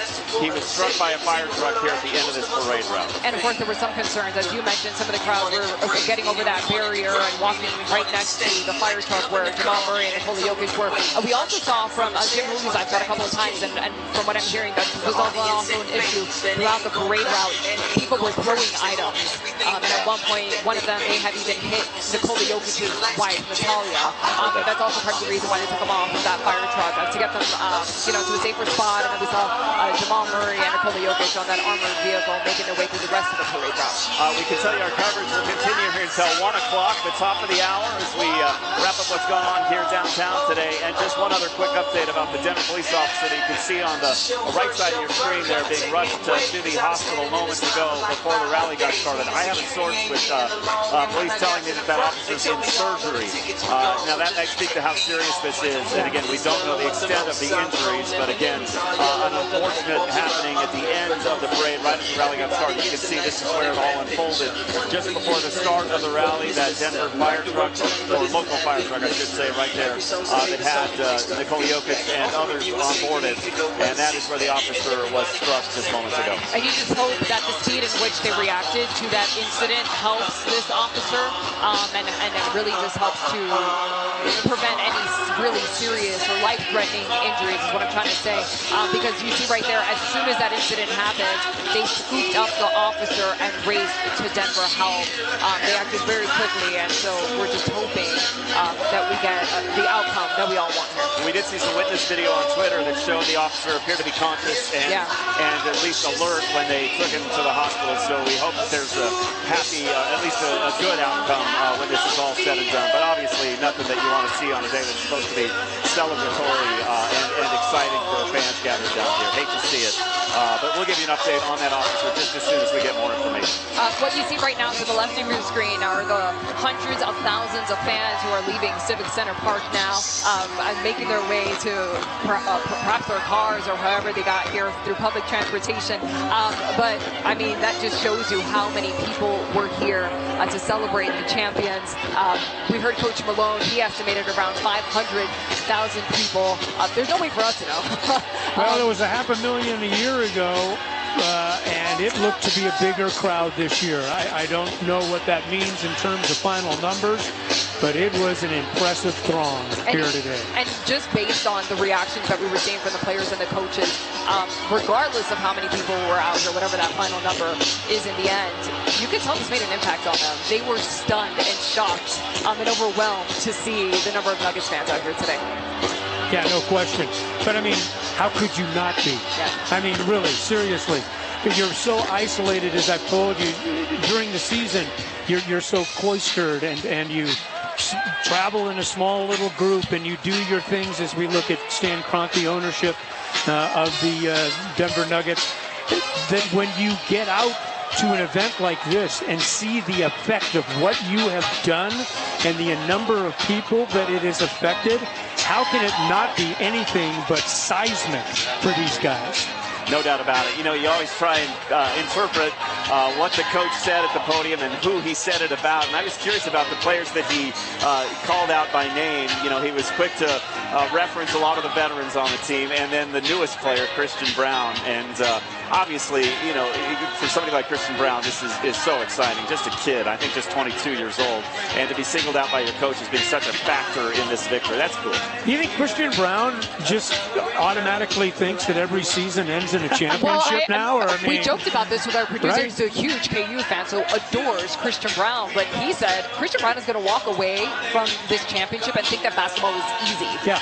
Well, he has to at this point. Well, let me tell you something. He won 3 straight state championships in the state of Kansas, which in and of itself doesn't sound like a lot, but let me tell you something. Kansas is a monstrous basketball state, and high school basketball is extremely good there. And then to go to Kansas, you know, get to the NCAA tournament and get deep in the NCAA tournament for a couple of years, and then win a national championship, and then come and win an NBA title. I mean, he's got to think, well, this is pretty easy. I'll show up next year and we'll start getting size for our... I want to talk about toward the end.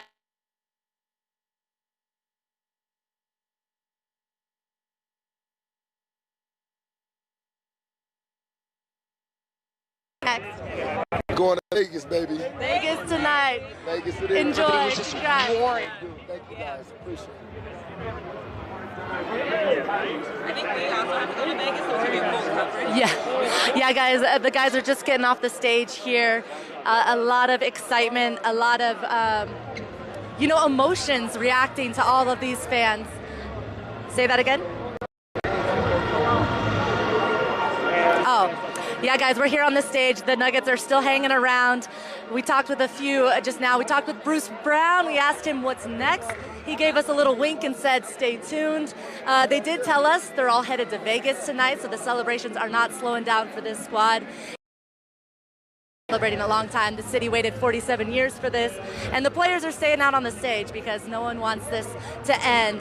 The crowd has not thinned one bit up here, and I believe that they're going to be here for quite a while. We're going to see if we can get another player here and talk with them soon. Aaron Gordon is to my left. We're going to try and make our way over there and see if we can talk with AG. He's talking with Josh Kroenke right now, and Stan Kroenke, and I'm sure they're just, you know, sharing in this moment, the first championship in franchise history. 47 years the city has waited, and Aaron Gordon was such an integral part of this championship run. And we saw him get the parade started Monday night after that game, solo with the fans in the streets, and he has been living it up ever since. As you can see, talking with the Kroenkes, thanking them, I'm sure, for the opportunity. Again, first championship in 47 years. We're hoping the first champion in the city. You heard it time and time again today. Everyone said, we want more, we want more. There's Bruce Brown again, headed to Vegas shortly. He's going to celebrate like a champion he is. DeAndre Jordan, can we ask you a quick question, sir? DJ. Let's see if we can get it. Hey, DJ, how you doing? You doing okay? You having fun? Hey, 47 years the city has been waiting. How did today show out? 15 years. So, but this was it's an amazing turnout. Me and my brothers all come.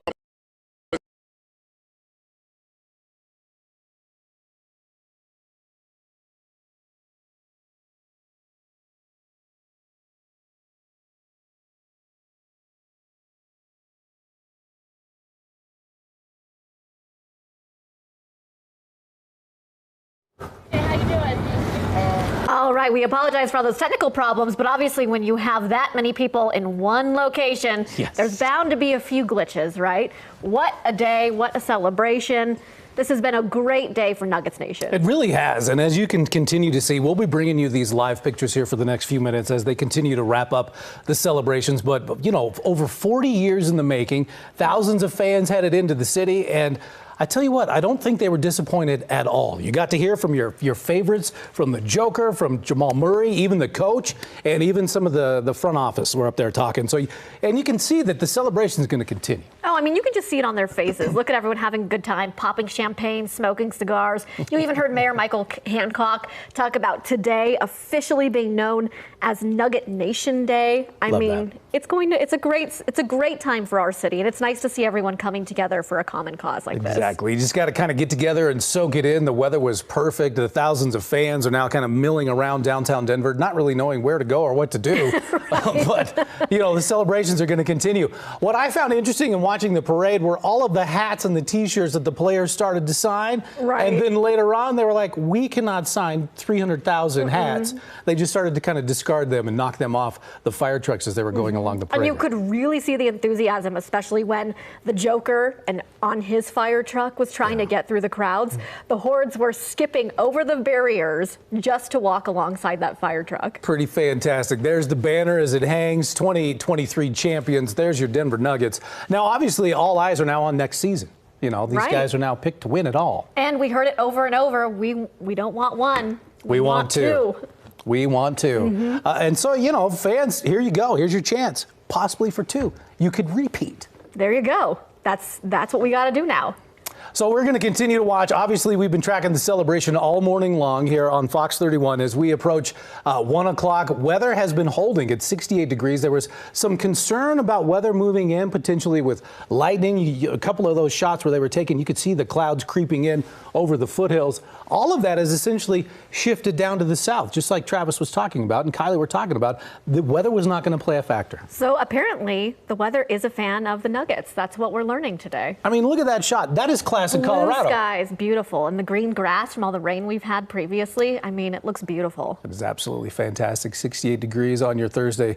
So here's the deal. Now as the city starts to recover from the celebrations, it's going to take a while for the parade route to reopen. That's right. And it's also going to take a long time for these people to filter out of the city. So Metro Denver is going to be quite busy as far as the drive and the delays are concerned. That's right. So if you did park downtown, it's going to be kind of a mess. You're going to want to take your time and just get to your car, use public transportation, maybe catch an Uber or a Lyft, and just be safe out there. It's been a really amazing day so far. It has. And so for the Nuggets fans and for Nuggets Nation, thank you for joining us here on Fox 31 as we took you from start to finish.